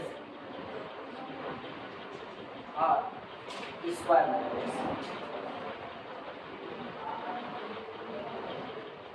अगर आपको दी गई मैट्रिसेस स्क्वायर मैट्रिसेस है और उनका प्रोडक्ट डिफाइंड हो सकता है तो invertible multiplied by invertible again invertible, non invertible multiplied by invertible non invertible, non invertible multiplied bye non invertible, result will be non invertible, वो इन्वर्टिबल नहीं हो सकता है। क्लियर है? अच्छा, अब ये बताना, आप कुछ चीजें पूछ रहे हैं ऐसे, इस पर दिमाग चल गया तो बड़ी अच्छी बात है। कैपिटल ए, इसको किसी मैट्रिक्स बी से मल्टीप्लाई किया गया, कैपिटल ए को बी से मल्टीप्लाई किया, बी का रिजल्ट पता है, बी कैसा है? इन्वर्टिबल, और रिजल्ट में क्या मिल रहा है? आई है। आइडेंटिटी मैट्रिक्स कैसी? इन्वर्टिबल। आइडेंटिटी का इन्वर्स आइडेंटिटी इटसेल्फ आएगा ना। अच्छा, आइडेंटिटी मैट्रिक्स का डिटरमिनेंट क्या होता है? आइडेंटिटी मैट्रिक्स का डिटरमिनेंट वही हो जिस मैट्रिक्स का डिटरमिनेंट 0 होता है वो नॉन इन्वर्टिबल होता है, तो आइडेंटिटी डिटरमिनेंट 0 नहीं होता। इतनी गड़बड़ी वन क्या अपर ट्रायंगुलर लोअर ट्रायंगुलर दोनों ही मैट्रिक्स में डिटरमिनेंट हमारे कोर्स में नहीं है, वो तुमको इंटर से ही याद करना पड़ेगा। Upper triangular lower triangular matrix में अगर आपको डिटरमिनेंट निकालने को कहा जाए, square upper triangular square lower triangular, तो आप केवल एक काम करो, डायगोनल एलिमेंट का प्रोडक्ट लगाओ। ठीक है, डायगोनल मैट्रिक्स कैसी होती है? Upper as well as lower. Diagonal matrix क्या होती है? बोलो। 2 0 0 0 4 0 0 0 8 डायगोनल है कि नहीं? Upper triangular as well as lower triangular. इसका अगर तुमसे कोई डिटरमिनेंट मांगे ना, 8 4 32 32 दूना 60, सीधे सीधे जवाब आई बात समझ में? अच्छा, अगर हम यहाँ पर कितना बने 0, अभी क्या होगा? 0 आएगा। अब जिस मैट्रिक्स का डिटरमिनेंट 0 हो गया वो मैट्रिक्स कैसी होती है? Non invertible. कंफर्म हुआ? अब आइडेंटिटी मैट्रिक्स की बात करो। आइडेंटिटी मैट्रिक्स की अगर हम देखें तो आइडेंटिटी मैट्रिक्स 1 0 0 0 1 0 0 0 आइडेंटिटी होती है। डिटरमिनेंट बोलो कितना होगा? 1। क्या ये 0 है? नॉन जीरो, तो आइडेंटिटी मैट्रिक्स कैसी बैठी है? इन्वर्टिबल। और आइडेंटिटी का इन्वर्स आइडेंटिटी इटसेल्फ होता है। क्लियर है ये बातें? आप सुनो, ए को बी से प्रोडक्ट लगाया और बी का रिजल्ट में बी कैसा है? इन्वर्टिबल, तो कौन आया? आइडेंटिटी। आइडेंटिटी कैसी? इन्वर्टिबल। तो ए का नेचर क्या रहा होगा? इन्वर्टिबल। इसका मतलब आपने इन्वर्टिबल में किसी का प्रोडक्ट किया, अगर ये नॉन इन्वर्टिबल होता तो रिजल्ट क्या छोड़ता? Non invertible. लेकिन अभी क्या रिजल्ट आ रहा है? इन्वर्टिबल। तो पक्की बात है ये भी क्या रहा होगा? इन्वर्टिबल। डर हो गया? अब इसी लॉजिक को उठा करके हम लोग साबित करेंगे कि कैपिटल ए इन्वर्टिबल। इसी लॉजिक से साबित, दिमाग चलाना बस था। कल हम एक चीज बताए थे कि एलिमेंट्री मैट्रिसेस सोखते का काम करते हैं, बताए थे? याद है क्या होता था? बताओ, एलिमेंट्री मैट्रिक्स बताओ।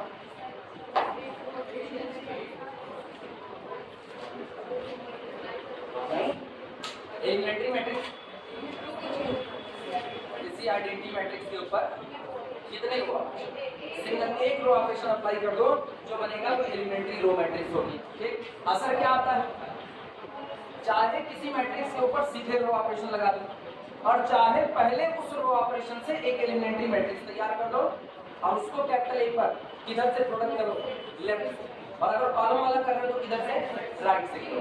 ये बातें करता है। अब सुनो, तुम ये एक बात साबित कर चुके कि कैपिटल ए अगर इन्वर्टिबल है तो आइडेंटिटी में रिड्यूस हो सकता है। अब तुम सफिशिएंट पार्ट करने चल रहे हो।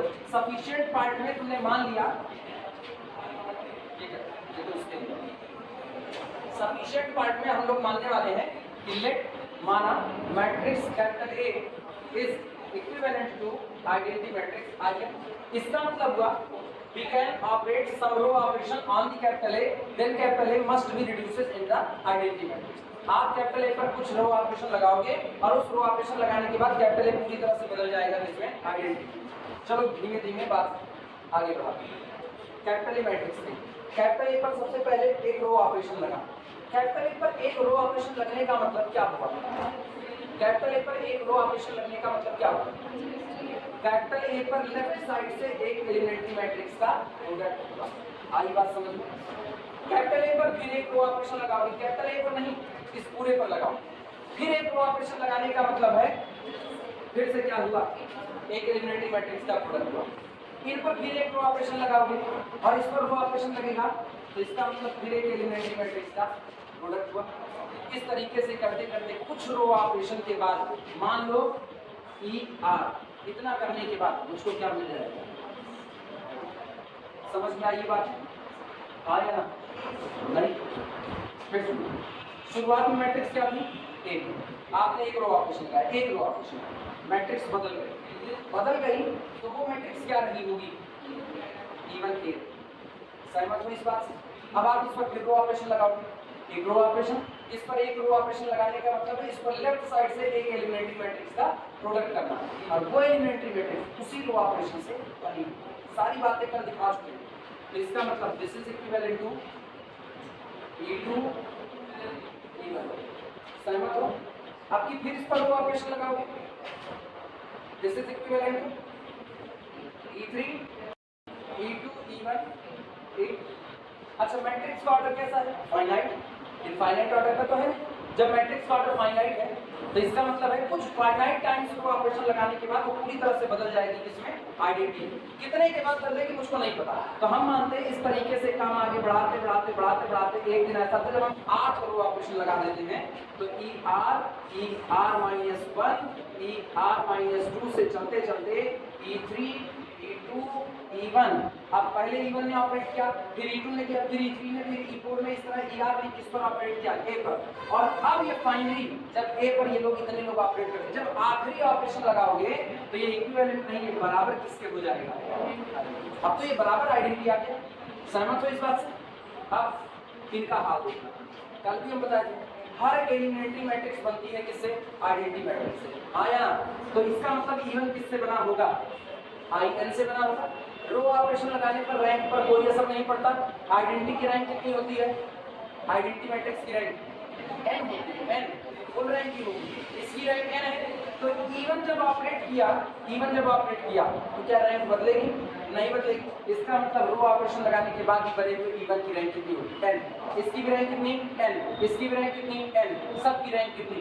n। और जब मैट्रिक्स अपनी फुल रैंक की है तो n रैंक की मैट्रिक्स कैसी होगी? इनवर्टिबल होगी, यानी कि ये इतना हिस्सा कैसा इनवर्टिबल।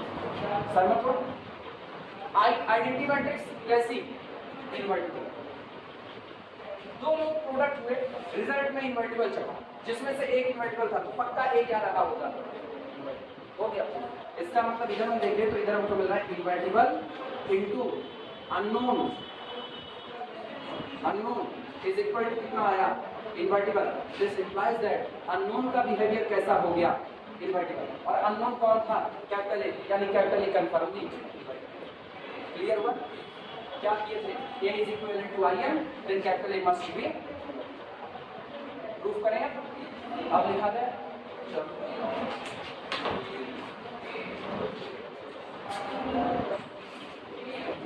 कितना हेडिंग पढ़िए सफिशिएंट पार्ट, उसके अंदर में कुछ भी नहीं, पहली लाइन यही लिखो, let A is equivalent to IN। मिटाएंगे कुछ नहीं, पहले यही लिखो, A is equivalent to IN। Capital A identity matrix के इक्विवेलेंट होगा, पहली लाइन यही लिखना। पता है चल जाओ।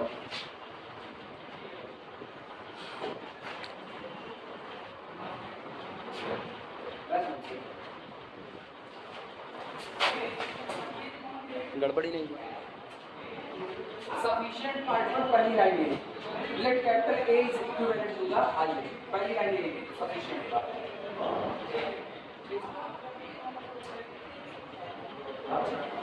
अब फिर से लॉजिक समझते हुए चलना और लिखते हुए चलना। अगर कैपिटल ए इक्विवेलेंट है आई एन के, तो हम जानते हैं, हम लोगों ने इक्विवेलेंट मैट्रिक्स की डेफिनेशन लिखी है, two matrices are equivalent to each other if there exists a sequence of row operation which convert one matrix into the other। दो दी गई मैट्रिसेस आपस में इक्विवेलेंट होती हैं अगर यहाँ पर एक सीक्वेंस हो रो ऑपरेशन का जो पहली मैट्रिक्स को कन्वर्ट कर दे किसमें, दूसरे में, या दूसरे को कन्वर्ट कर दे किसमें, पहले। और ऐसा होगा लिखना इसी बात को। दिस इंप्लाइज दैट, इतना लिखने के बाद पहली लाइन ये लिखो, this implies that there exists a sequence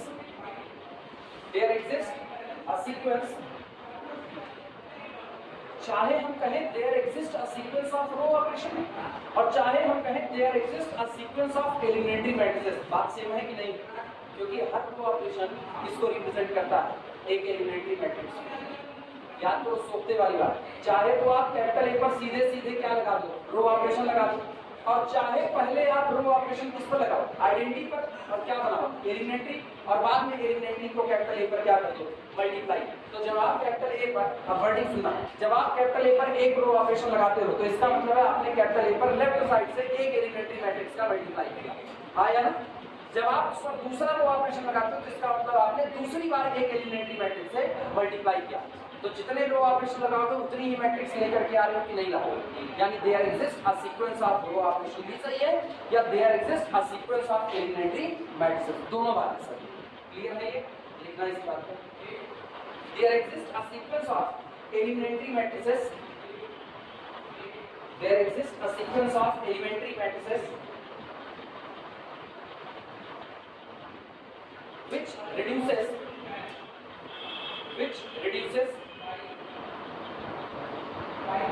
which reduces capital A to IN, capital A to TO to IN।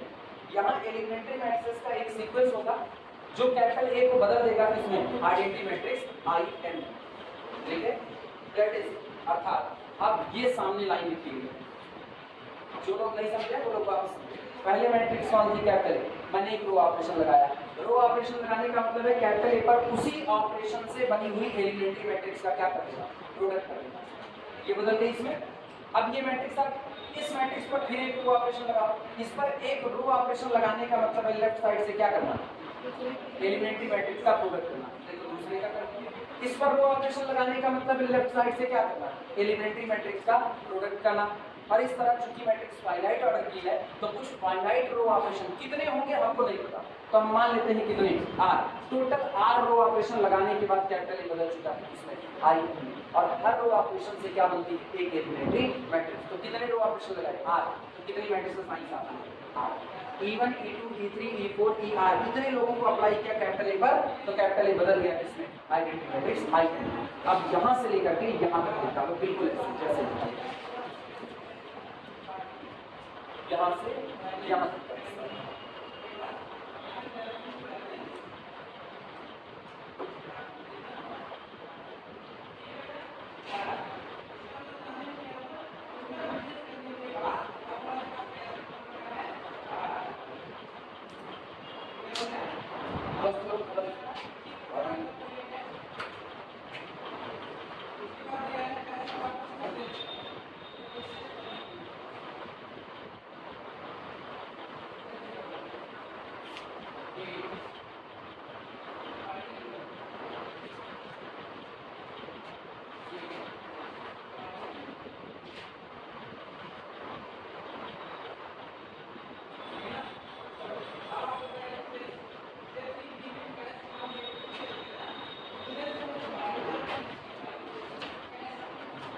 हो गया।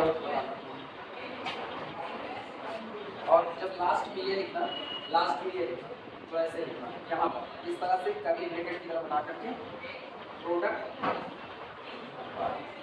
Of invertible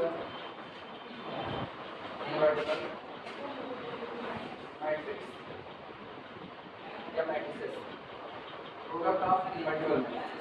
so invertible. E1, E2, E3 so on ER। अगर हम इनकी बात करें तो ये प्रोडक्ट ऑफ इन्वर्टिबल मैट्रिसेस है। हर मैट्रिक्स इसमें से क्या है? इन्वर्टिबल। दिखा रहे कैसे इन्वर्टिबल। सुनो E1 कैसे इन्वर्टिबल होता है।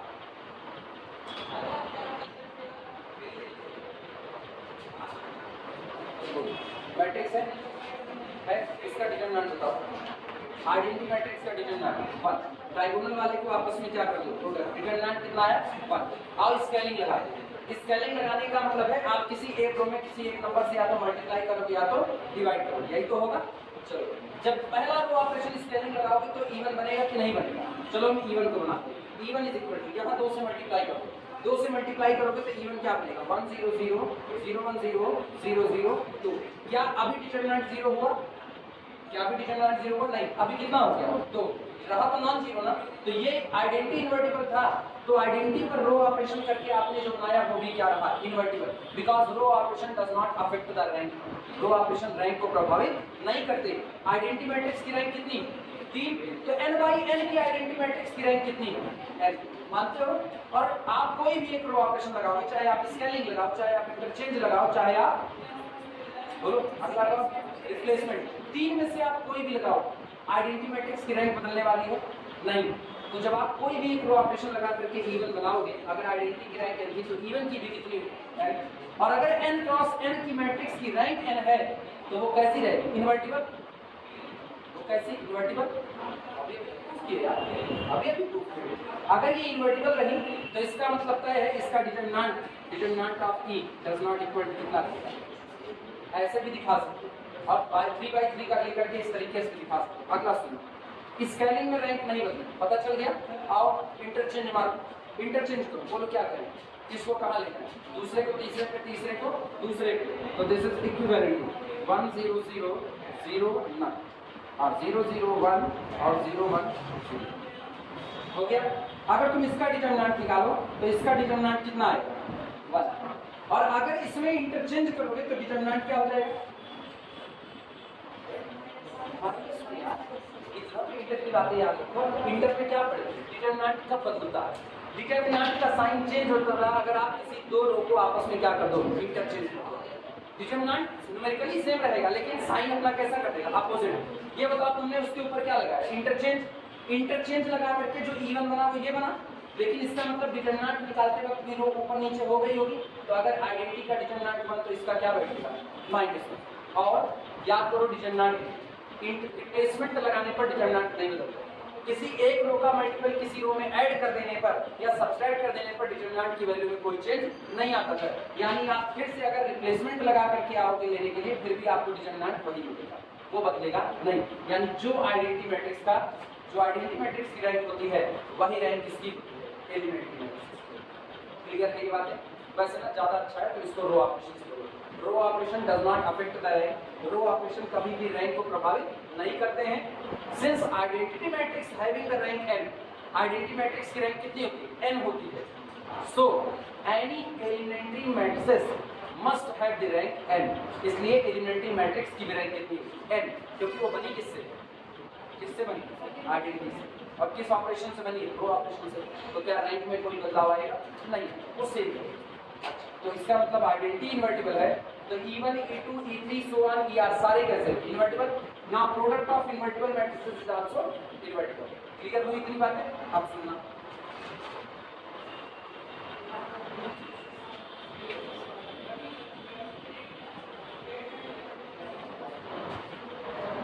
अब ध्यान, here we see that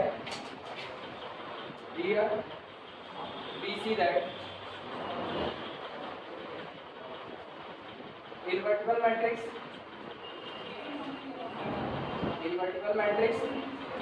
into capital A is equal to, बोलो ये सारे लोग कैसे इन्वर्टिबल? पूरी मैट्रिक्स का मल्टीप्लाई करो, एक सिंगल मैट्रिक्स तैयार होगी कि नहीं? तो ये मैट्रिक्स कैसी हो गई? इन्वर्टिबल। बगल में रख दिया आपने क्या? कैपिटल ए, और बराबर क्या लिखा गया? आइडेंटिटी। और आइडेंटिटी भी कैसी होती है? इन्वर्टिबल में किसका मल्टीप्लाई करोगे तो इन्वर्टिबल आएगा? इन्वर्टिबल का ही करोगे। यानी this implies that capital A is also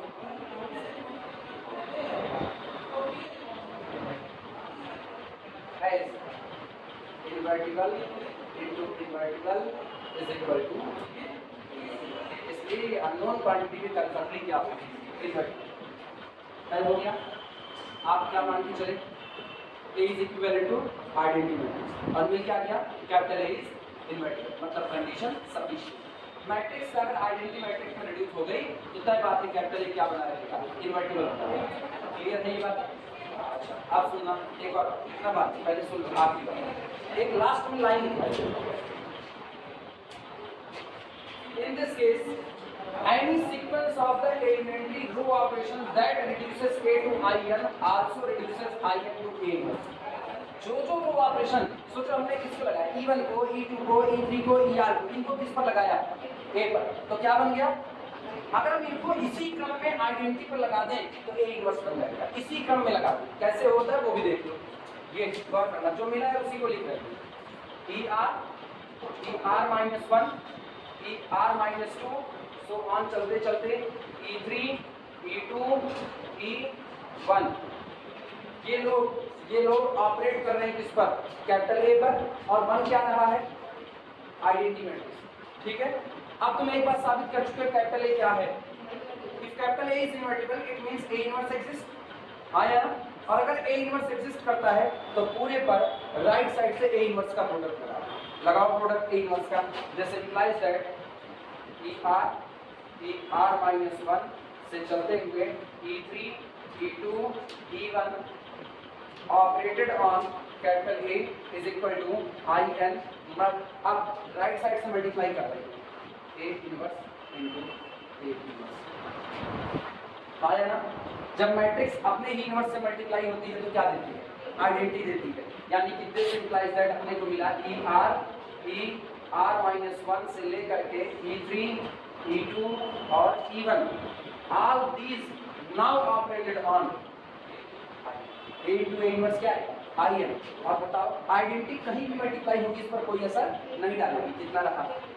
सोचो अब ये लोग किस पर काम कर रहे हैं और बना क्या रहे हैं, जो रो ऑपरेशन आप कैपिटल A पर लगा करके आइडेंटिटी बनाते हो, अगर उसी रो ऑपरेशन को आप आइडेंटिटी पर लगा दो तो क्या बन जाएगा A इनवर्स। बस इसीलिए हम लोग कहते हैं कि कल को अगर मुझको A का इनवर्स निकालना पड़ेगा तो पता है हम लोग क्या करेंगे, हम लोग A ऐसे दीवार खींचेंगे, यहाँ क्या लिखेंगे आइडेंटिटी, और जो रो ऑपरेशन कैपिटल A पर लगाएंगे ना तुरंत उसी समय वही रो ऑपरेशन किस पर लगाएंगे आइडेंटिटी पर, और धीमे धीमे इसको बदल देंगे किसमें IN में, तो वही रो ऑपरेशन तो यहाँ लगाएगा तो ये किसमें बदल जाएगा A इनवर्स। ये दूसरी समझ में आई बात कैसे हुआ, अब तुम लोग पूरा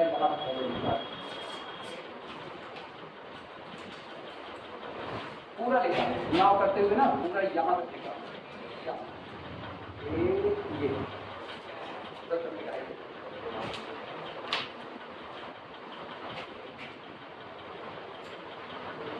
ये डालेंगे पूरा बस तुरंत। अब आ गए हम लोग इनवर्स निकालने पर, वो इसका लास्ट आर्टिकल है। इसके बाद इनवर्स निकालने के बाद केवल और केवल 2 से 3 पन्ने छोड़ देना। जब हम लोग पूरी मैट्रिक्स खत्म करेंगे तो इसमें जो 1 2 3 टर्म छूटी हुई हैं कुछ, उसको लास्ट में करना है। इसको हम यहाँ दूर करके रोक रहे हैं, यूनिवर्सिटी का भरोसा है नहीं, ग्रीष्मकालीन अवकाश कर दिए हैं लेकिन पेपर कब करेंगे ये नहीं पता।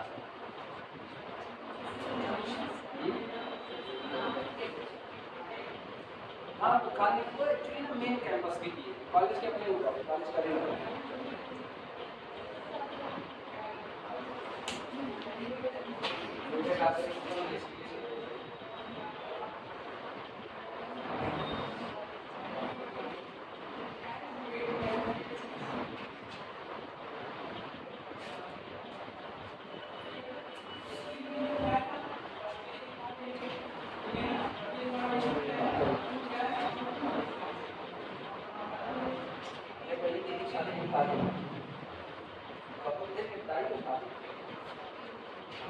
पीछे वाला कंप्लीट कर लेना, नहीं पता चले बस इसी में चली गई। ये सीजन ही बेकार है ना, पहली बार। अच्छा इसमें लगन चलती है, पहली बार है कि अपने लोग सेमेस्टर में आ गए हैं और फंसे हुए इसी में। हमसे ज़्यादा तुम लोगों को दिक्कत है, हमको नहीं है। हाँ हम कहीं नहीं जाते। जाते ही नहीं, मेरे मुंह पर जब नहीं जाएंगे उनसे क्या बातें चल तुम लोग अपने तो जाते ही नहीं, हम अपने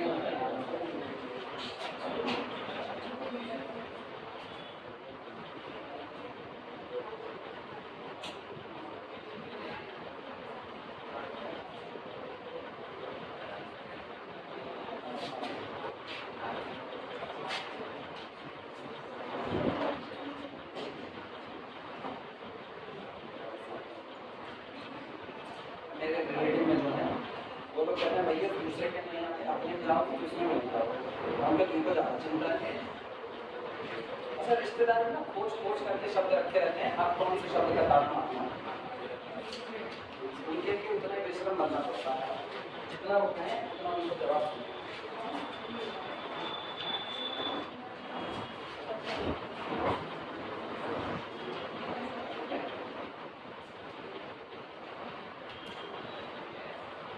अपना बेटा जाए हाई स्कूल में 15 चोरी में पास हुआ और उसी का तो वो आपकी फलाने की गलत का सवाल कितना 22 कुछ बदला रिजल्ट करना देखो उधर फलाने छुपाने लगा, अरे तुमको कौन मतलब है, वो टॉप कर लेगा तो तुम्हारे घर का हो नहीं जाएगा और नीचे से टॉप करेगा तो तुम्हारे घर का नहीं होगा, एक तो जाता है उनको समझाता है कौन अरे सर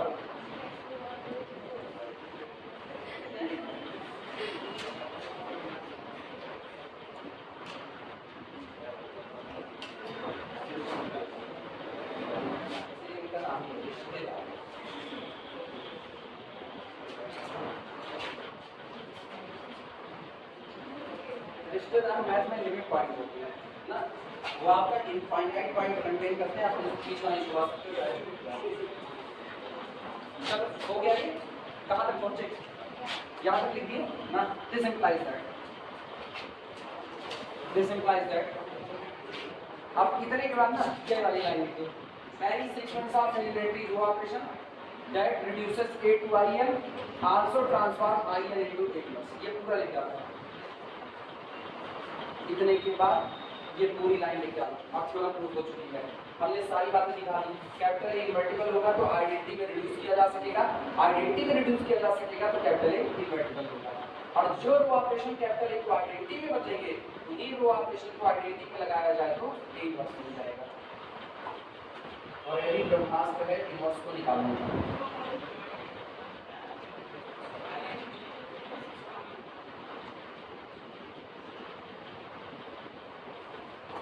बात इन्वर्स निकालने की तैयारी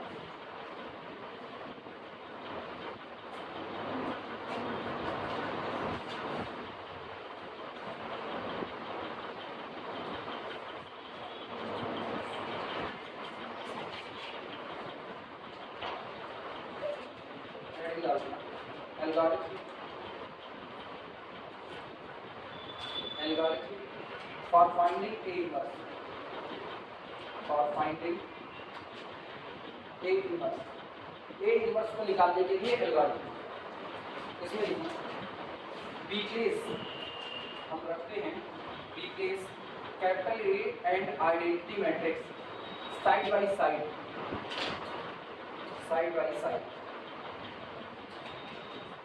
to form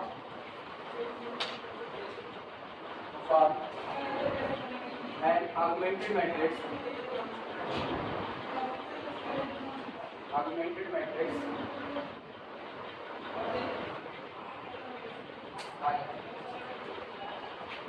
आर्गुमेंटेड समर्थित मॉडिफाइड कहा जाता है इसको। इस शब्द से परेशान होना, अगले चैप्टर में शब्द ज्यादा क्लियर होगा। अभी बस ऐसे अगर इधर कोई मैट्रिक्स लिखी गई, बीच में डॉटेड लाइन खींची गई और इधर आई एन लिखा गया तो इसको बोलते हैं आर्गुमेंटेड मैट्रिक्स। ये मैट्रिक्स आर्गुमेंटेड तो कह रहे हैं बी प्लेस को रखते हैं capital A and identity matrix side by side. जितने ऑर्डर का कैपिटल ए होगा उतने ही ऑर्डर की आइडेंटिटी मैट्रिक्स लेंगे। अगर ये एल बाई एन का होगा तो एल बाई एन का, मतलब ये 5 क्रॉस 5 का होगा तो आइडेंटिटी मैट्रिक्स 5 क्रॉस 5 की। Be place capital A and identity matrix side by side to form augmented matrix this.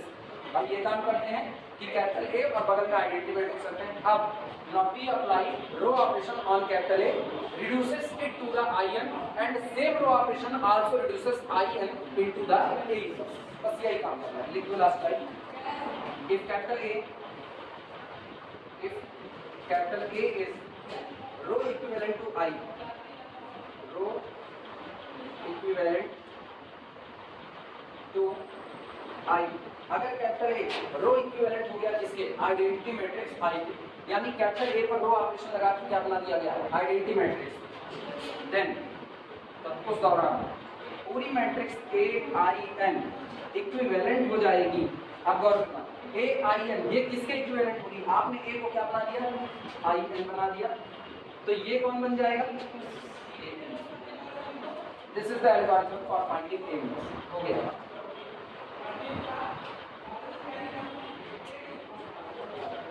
इसका मतलब अगर कैपिटल ए चलते चलते आइडेंटिटी में बनने से इनकार कर दिया, कैपिटल ए आइडेंटिटी में बनने से कब इनकार करेगा, जब डायगोनल पर क्या चढ़ जाएगा, जीरो।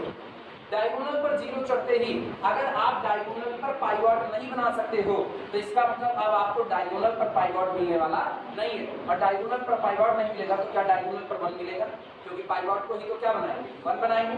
इसका मतलब अगर कैपिटल ए के डायगोनल पर आपको पाइवॉट मिलने से इनकार होता है तो तुरंत कह दो कैपिटल ए इनवर्टिबल नहीं। ऐसे में आप निकाल, और अगर निकलता है तो पूरा का पूरा इनवर्स निकालेंगे। नो पॉइंट, चलो इनवर्स निकालते हैं।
प्रॉब्लम है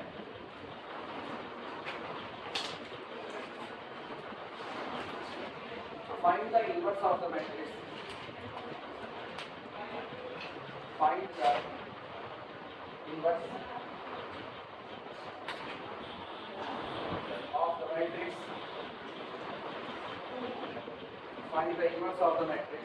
Capital A is equal to 1 2 1 3 2 3 1 1 2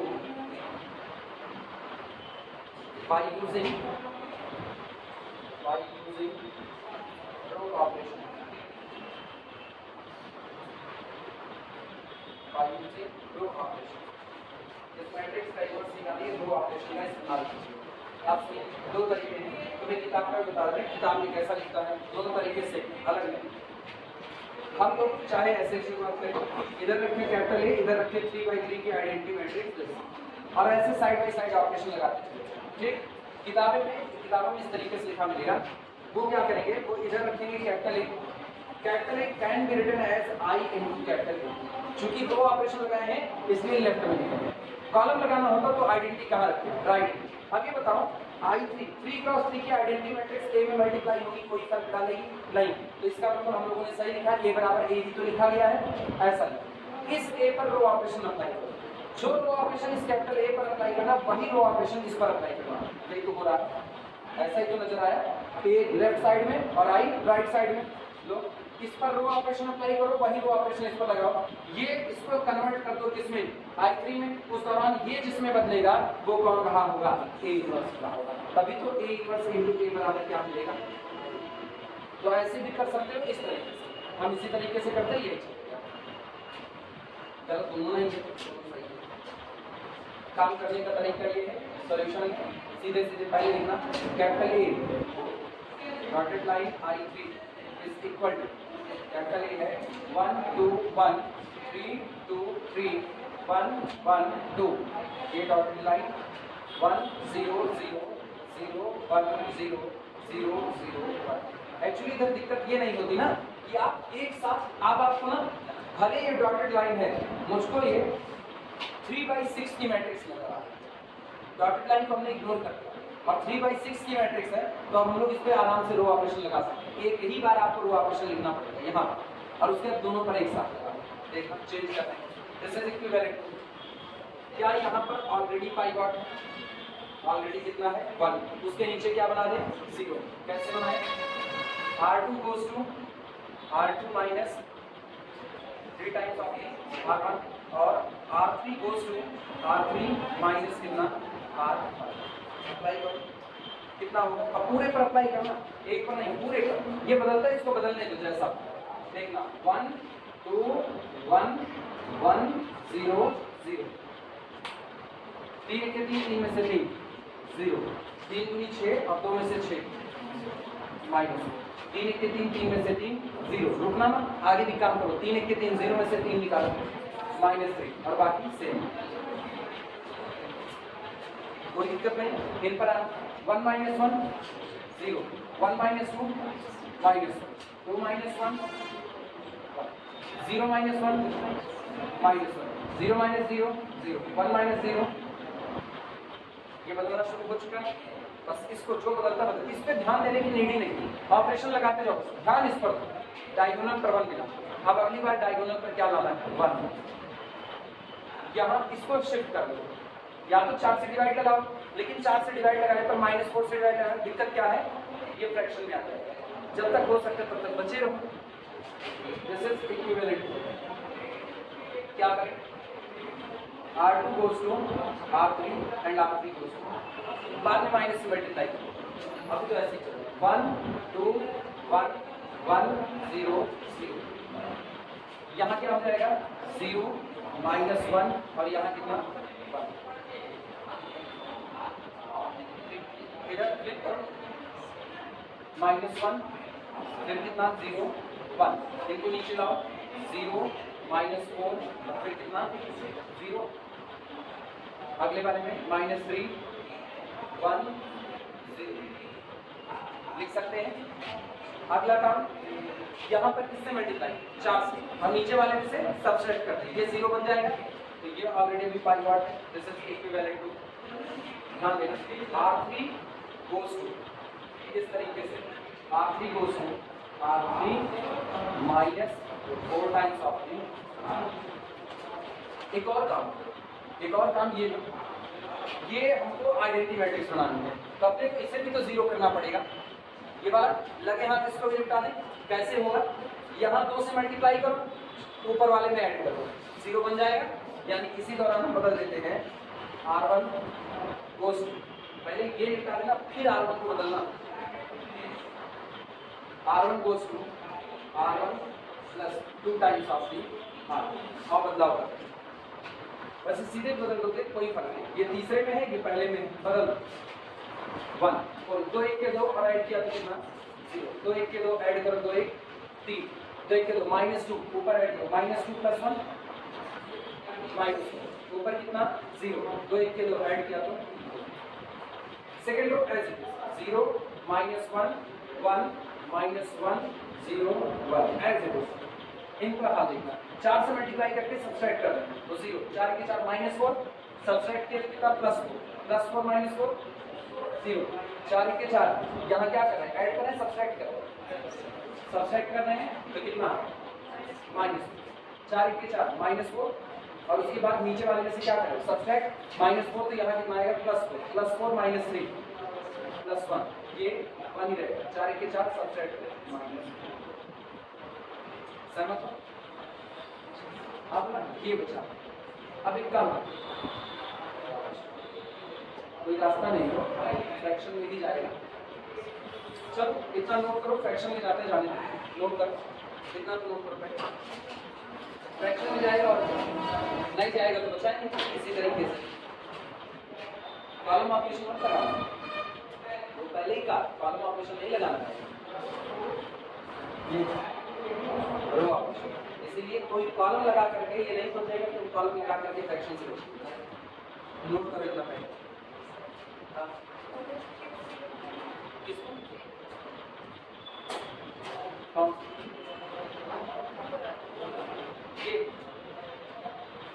इसको इसको जीरो बनाना है, लेकिन सुनो इसको जीरो बनाने के चक्कर में अगर मिस्टेक करने चलेंगे तो ये दिक्कत होगा, ये दिक्कत थर्ड रो से पहले इसको -4 से डिवाइड करना पड़ेगा, ये 1 बन जाएगा। -4 से डिवाइड करना 1 बना, 1 बनते इसमें 3 से मल्टीप्लाई करके ऊपर वाले से सब्ट्रैक्ट करो, अब ये नहीं बचेगा, अब वो जीरो ही रहेगा। जिसको इंटेंशनली जीरो किया है वो जिंदा नहीं होना चाहिए, पहले बताएं। बीच रास्ते में कोई जीरो से नॉन जीरो हो रहा है, नॉन जीरो से जीरो हो रहा है होने, लेकिन जिसको आपने जानबूझ करके जीरो किया है वो दोबारा नॉन जीरो नहीं होगा। ऑपरेशन में ऐसा ही है, क्लियर है? अब नोट करो, चलिए बटे में जाएगा, बटे को कोई दिक्कत नहीं है, जाता रहेगा। हाँ जबरदस्ती थोड़ी का फ्रैक्शन से हट करके उसमें इंटीजर क्या रहेंगे।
इसमें केवल प्रैक्टिस और कुछ नहीं, केवल ऑपरेशन सही लगाते चले जाओ, बाकी मान के चलो।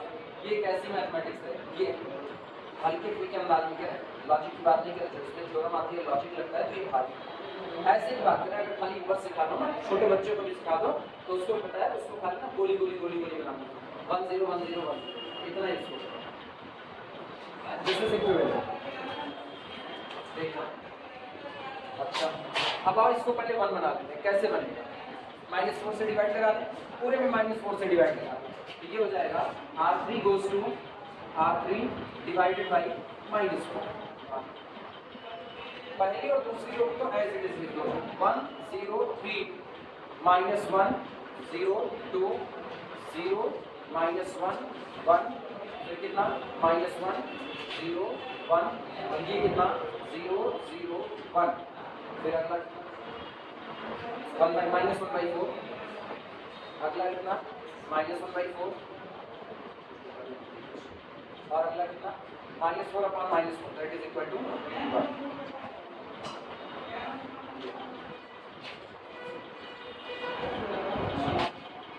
अब ये बताओ सोच करके जवाब, डायगोनल पर 1, डायगोनल पर -1 कोई दिक्कत नहीं, माइनस से लास्ट में मल्टीप्लाई करें, डायगोनल पर 1 ऊपर वाले को 0 करना है। दो रास्ते थे, पहला तो ये था कि यहाँ 3 से मल्टीप्लाई करते तो 3 1 3, 3 में से 3 चला जाता, 0 आता, लेकिन तब दिक्कत ये आती -3 और ऊपर घटाने पर ये जिंदा हो जाता। और पहले कहें जिसको आपने एक बार 0 कर दिया इंटेंशनली, चाह कर जिसको 0 कर दिया वो दोबारा नॉन 0 नहीं होना चाहिए, तो इसका मतलब ये ऑपरेशन इस्तेमाल में नहीं आएगा। यहाँ से काम करो, यहाँ 3 से मल्टीप्लाई करो, ऊपर वाले में से सबसेट कर दो, तो कितना बनेगा? This is equivalent. किसको बदल रहे हो? किसको? First row. तो R1 goes to R1 में से सब्सट्रैक्ट होगा 3 टाइम्स किसका? R3।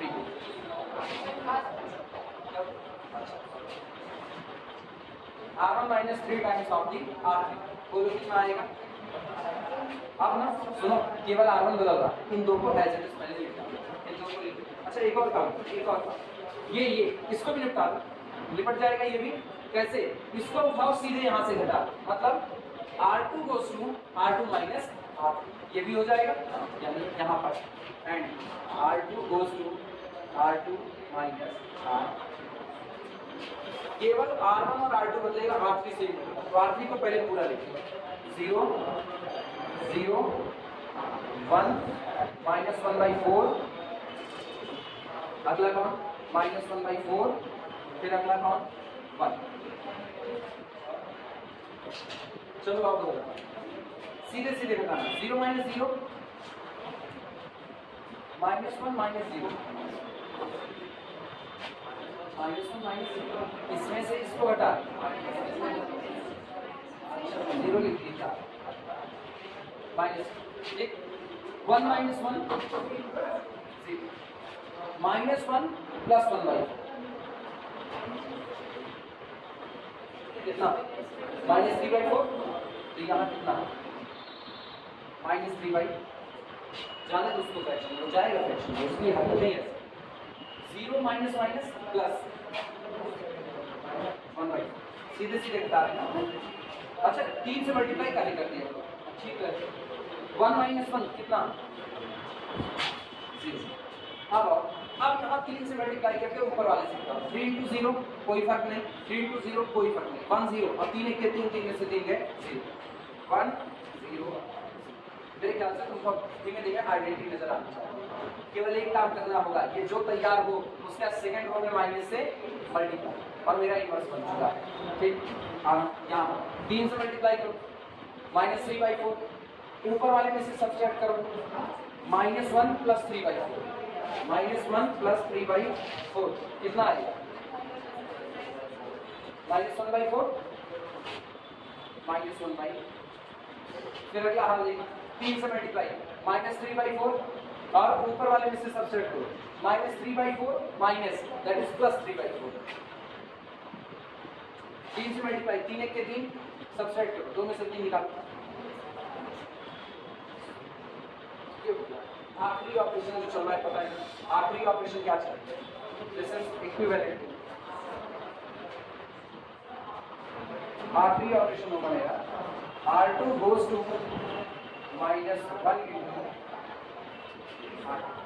आया ना, कितना हो जाएगा 1 0 0 -1/4 3/4 -1 0 1 0 3/4 -1/4 0 0 0 1 -1/4 -1/4 बोलो भैया, कैपिटल ए रिड्यूस हो गया किसमें, तो आइडेंटिटी रिड्यूस हो गया किसमें, ए।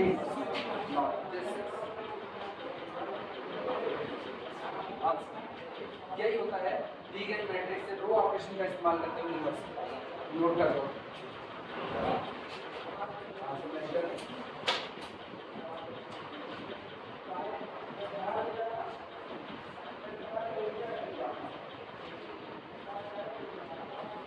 आंसर है -1/4 3/4 -1, पहली रो 3/4 -1/4 0, -1/4 -1/4 1, सही।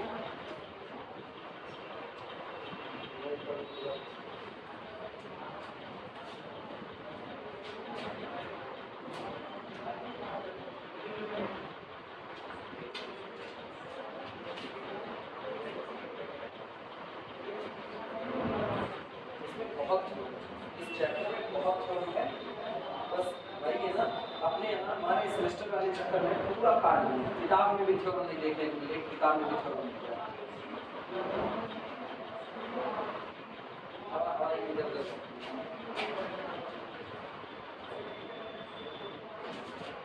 हम थ्योरम कराएंगे, लेकिन वो लास्ट में ही थ्योरम कराएंगे, तब तक हमको थ्योरम से कोई फसला नहीं होगा, जहाँ जरूरत पड़ेगी रिमार्क निकालना। अब ये जानबूझ के थ्योरम निकालना, थ्योरम के चक्कर में पता चले आगे का छूट जाए और यूनिवर्सिटी के बाद एग्जाम में चल जाए, फिर वही करते हैं university.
Inverse of the matrix capital A is equal to 1 2 3 2 5 7 -2 -4 -5 by using elementary law.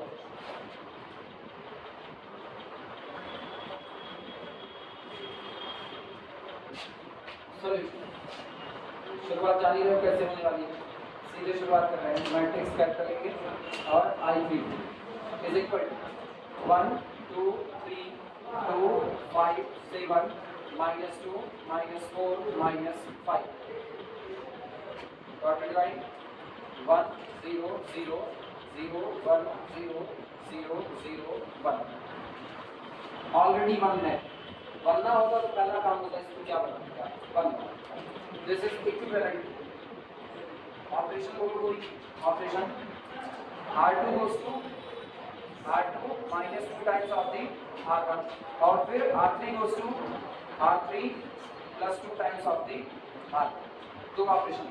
तो पहली रो तो एज इट इज 1 2 3 1 0 0 इसका दो गुना होता 2 1 के 2 2 में से 2 गए 0 2 2 4 5 में से 4 1 2 3 8 6 7 में से 6 गए 1 2 1 के 2 0 में से 2 निकालो -2 1 और ये कितना 0 2 से मल्टीप्लाई करके नीचे ऐड करो 2 1 के 2 और ऐड किया तो कितना 0 2 2 4 और ऐड करो तो कितना 0 2 3 6 ऐड करो तो कितना, ये तो बहुत आसानी से 2 1 के 2 ऐड किया तो 2 0 ऑलरेडी डायगोनल पर 1 बना कोई दिक्कत नहीं। इनको निपटा दो, क्या करो 2 से मल्टीप्लाई करो सेकंड रो में और फर्स्ट रो से क्या करो सब्ट्रैक्ट करो, काम बन जाएगा। यानी दिस इज इक्विवेलेंट टू सबसे पहले। अब क्या एक काम पहले करो, पहले इस 3 को निपटा दो, ये बदलने वाला ही नहीं, पहले 3 को निपटा दो। R1 goes to R1 minus 3 times of the R3। चलो लास्ट वाली रो पूरी 0 0 1 2 0 1 0 1 1 और एक काम और करते हैं, इनको और इनको साथों साथ निपटा देते हैं, हाँ या ना, जितना हो सके ना साथ साथ निपटाने की कोशिश करो।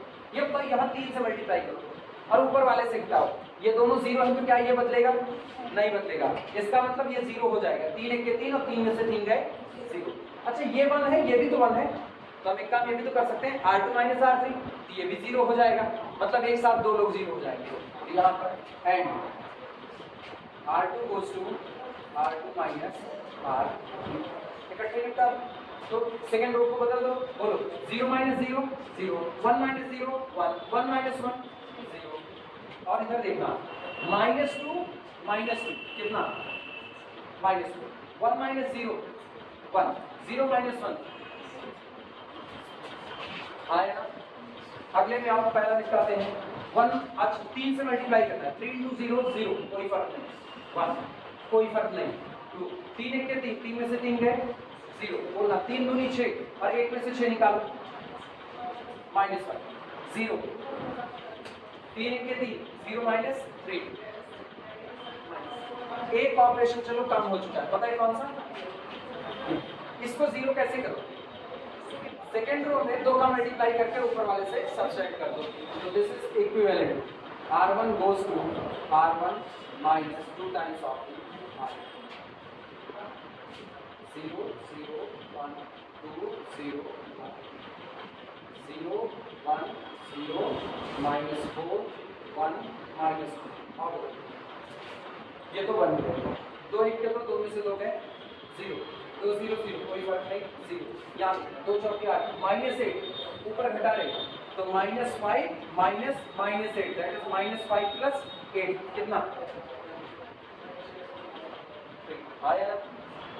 इधर बोलना 2 से मल्टीप्लाई किया 2 1 के 2 0 में से 2 निकालो माइनस 2 1 के 2 -2 घटाओगे तो +2 -3 ये यानी हम लोग लिख सकते हैं this implies that a inverse is equal to 3 -2 1 -4 1 -1 और फिर कितना 201। और पता है एग्जाम में ये क्रॉस चेकिंग करनी है तुम्हारा आंसर सही है या गलत है, तो एक ही काम करना, जो लास्ट में मैट्रिक्स पाना, लास्ट में उसको उठा करके इससे क्या करना, मल्टीप्लाई। अगर आइडेंटिटी आया तो इसका इनवर्स वो है, अदरवाइज क्या, मतलब कहीं ना कहीं सॉल्व में गलती कर चुके हो, वो इसकी क्रॉस चेकिंग। फोर ट्रांसपोर्ट दे दिया तो मल्टीप्लाई करते हैं, इससे अच्छा है सबसे पहले एक बार ऑपरेशन।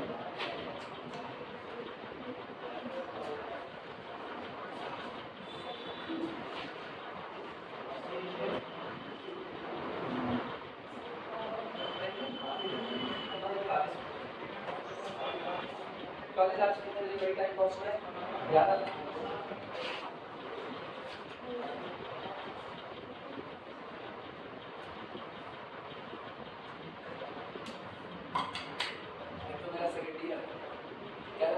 छुट्टी चल रही है, अभी पढ़ लो, फीस की दिक्कत है, तो फीस नहीं लगे, छदाई कौड़ी नहीं पढ़ लो, लेकिन तब वो नहीं पढ़ने आ रहे हैं, उनको नालायकों को कौन समझाए, जब आओगे जुलाई में उधर कॉलेज भी खुला रहेगा ना, तो यही रियल क्लासेस पढ़ाएंगे, लगा करके तब समझ आएगा। हर बंदा को भगा पढ़ा नहीं सकते, मेरे साथ सबसे बड़ी कमी हम भगा के नहीं पढ़ा सकते, काश हम भगा के पढ़ा सकते होते तो मेरे पढ़ने वालों का अकल आता है, जान ही रहे ना, कुछ भी होगा सब भागे नहीं, एकदम इत्मीनान से समझाएंगे,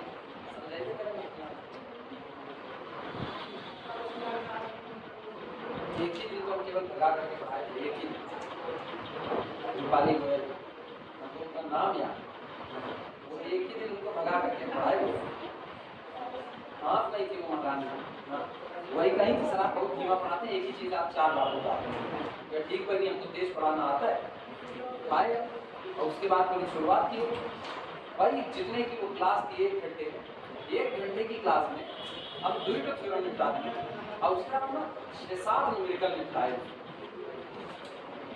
और था चैप्टर बताने कौन सा था, बीटा गामा फंक्शन, भाई जो तुम लोग फर्स्ट ईयर में बीटा गामा फंक्शन था, अगर उनको खींच करके पढ़ाना चाह रहे ना बीटा गामा फंक्शन, तब बीटा गामा फंक्शन में हर 2 मिनट में फार्मूला है, हर 2 मिनट में फार्मूला है, फार्मूला में पीछे देख लो फार्मूला, तब समझ में उनको आया कि आराम से पढ़ने का फायदे क्या होगा, सलाह यही पढ़ाए, हम कह रहे तुम भाई कल भी हम तेज पढ़ाएंगे, मैं अरे सर जी माफ कर दीजिए, आपको गाली नहीं खाना है क्लास में, 7 वाले लोग तो दिलाने लगते हैं, 7 वाले तुरंत बोलते हैं ये तुम्हारी वजह से पूरी क्लास तुम बिना मत, अगर कि ऐसा कुछ था नहीं, बस खाली हमें ये था कि इत्मीनान से पढ़ाने का एक फ़ायदा होता है कि आप सबसे कांटेक्ट कर सकते हो, भैया किसको समझ में आया किसको नहीं, हड़बड़ी पढ़ाने का कोई मतलब नहीं होता है, यार कुछ चीज़ पढ़ रहे हो, कुछ चीज़ में तुम हड़बड़ा करके पढ़ रहे हो तो काम अब इसको हमको करना हो, हम एक साथ कई ऑपरेशन बना देंगे, खत्म हो जाएगा, लेकिन स्टूडेंट को समझना है, इसको हमको थोड़ी संभालना है, हम तो पढ़ चुके, हम तो गए काम से, ये निकालना है इनवर्स कैसे निकलता है, निकल जाएगा, 4/4 से तब भी यही काम होगा, कुछ बदलेगा नहीं, काम थोड़ा वर्कलोड बढ़ जाता है, 3/3 पे ऐसे नहीं करता, 4/4 पे 4 कॉलम आ जाएंगे, तो ऑपरेशन 4 के साथ करना पड़ेगा, मतलब तब बगल में क्या बैठा होगा, तब बगल में I4 बैठा लग जाएगा, होमवर्क के तौर पर देखो, ये लगवाएं 4/4 का लगाएं, 4/4 लगाएं,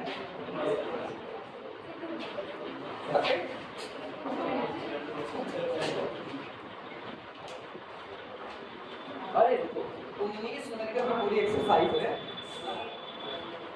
लेकिन ये 2/2 में क्या निकालोगे, मजाक है, 4/4 अरे 2/2 कौन निकालता है, 2/2 में तो ऐसे फ्लिप कर देंगे बस खाली, तभी निकल जाएगा,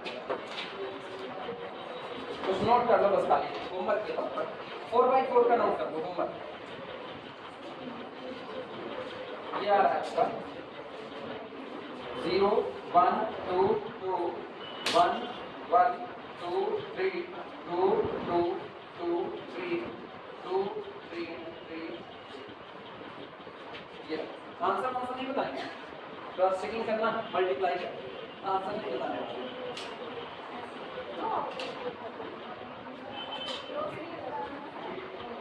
हाँ रो ऑपरेशन सही दिखाता है, अगला नोट कर लो 4/4 में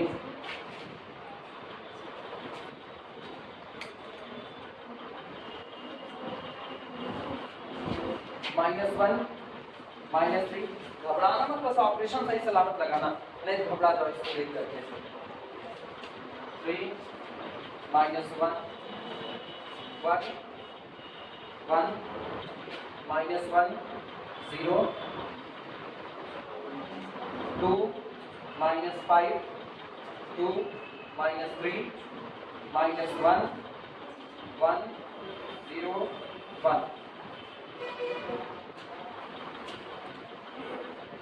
ये नोट कर चुके हो, इसमें तीसरा बने, ये वाला नोट कर चुके हैं ना, नहीं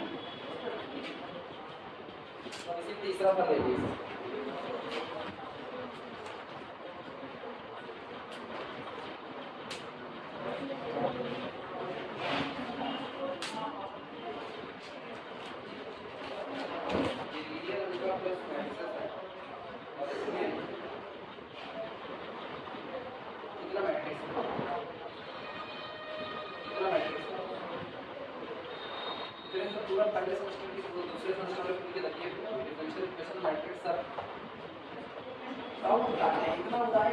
हम देख के ताल्लुक कर रहे हैं सेमेस्टर में कौन सा कोर्स डिजाइन कर दिए हैं कि पूरी मैट्रिक्स पढ़ डालो, उसके बाद में तुमको मैट्रिक्स का ढंग से नॉलेज नहीं आएगा, ऐसी किताब आप चला रहे हैं, ऐसी किताब ये नहीं, ये तो ठीक है, ये तो पिछले साल की सेमेस्टर नहीं करता था, पहली बार सेमेस्टर लेकर के और पहली बार ऐसा बोल रहे हैं कि पूरी मैट्रिक्स पढ़ने के बाद ना अकल के नाम पे कुछ नहीं आएगा, ठेला आएगा अकल के नाम पर।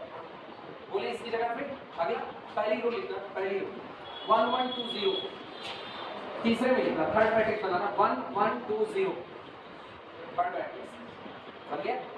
सेकंड रो लिखना 0 1 1 -1 0 1 1 -1, सेकंड रो। थर्ड रो लिखना 2 1 2 1 2 1 2 1, थर्ड रो।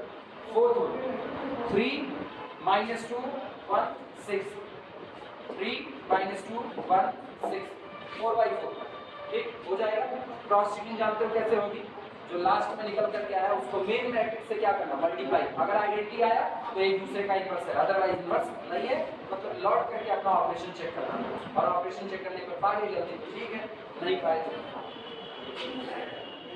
तब और ठीक है।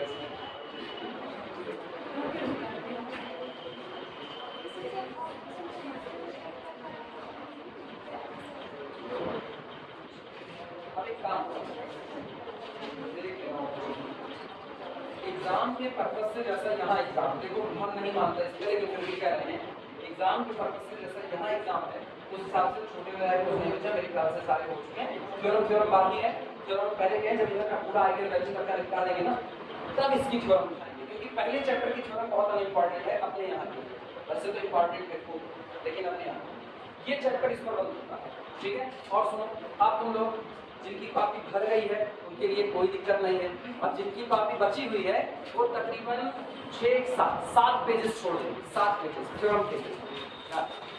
हम 7 इसलिए छोड़ रहे हैं, अरे तुम लोगों में जो आएगा ना 2 ही 3 पन्ने में कुल हो जाएगा, लेकिन 7 नंबर के हम इसलिए कर रहे हैं क्योंकि हम हर वैरायटी की थ्योरम को इकट्ठा करेंगे।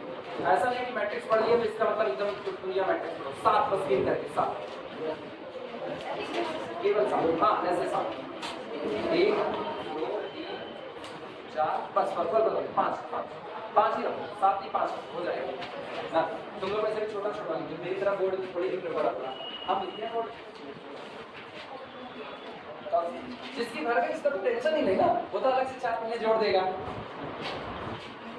भरी हुई कॉपी पे टेंशन नहीं होती।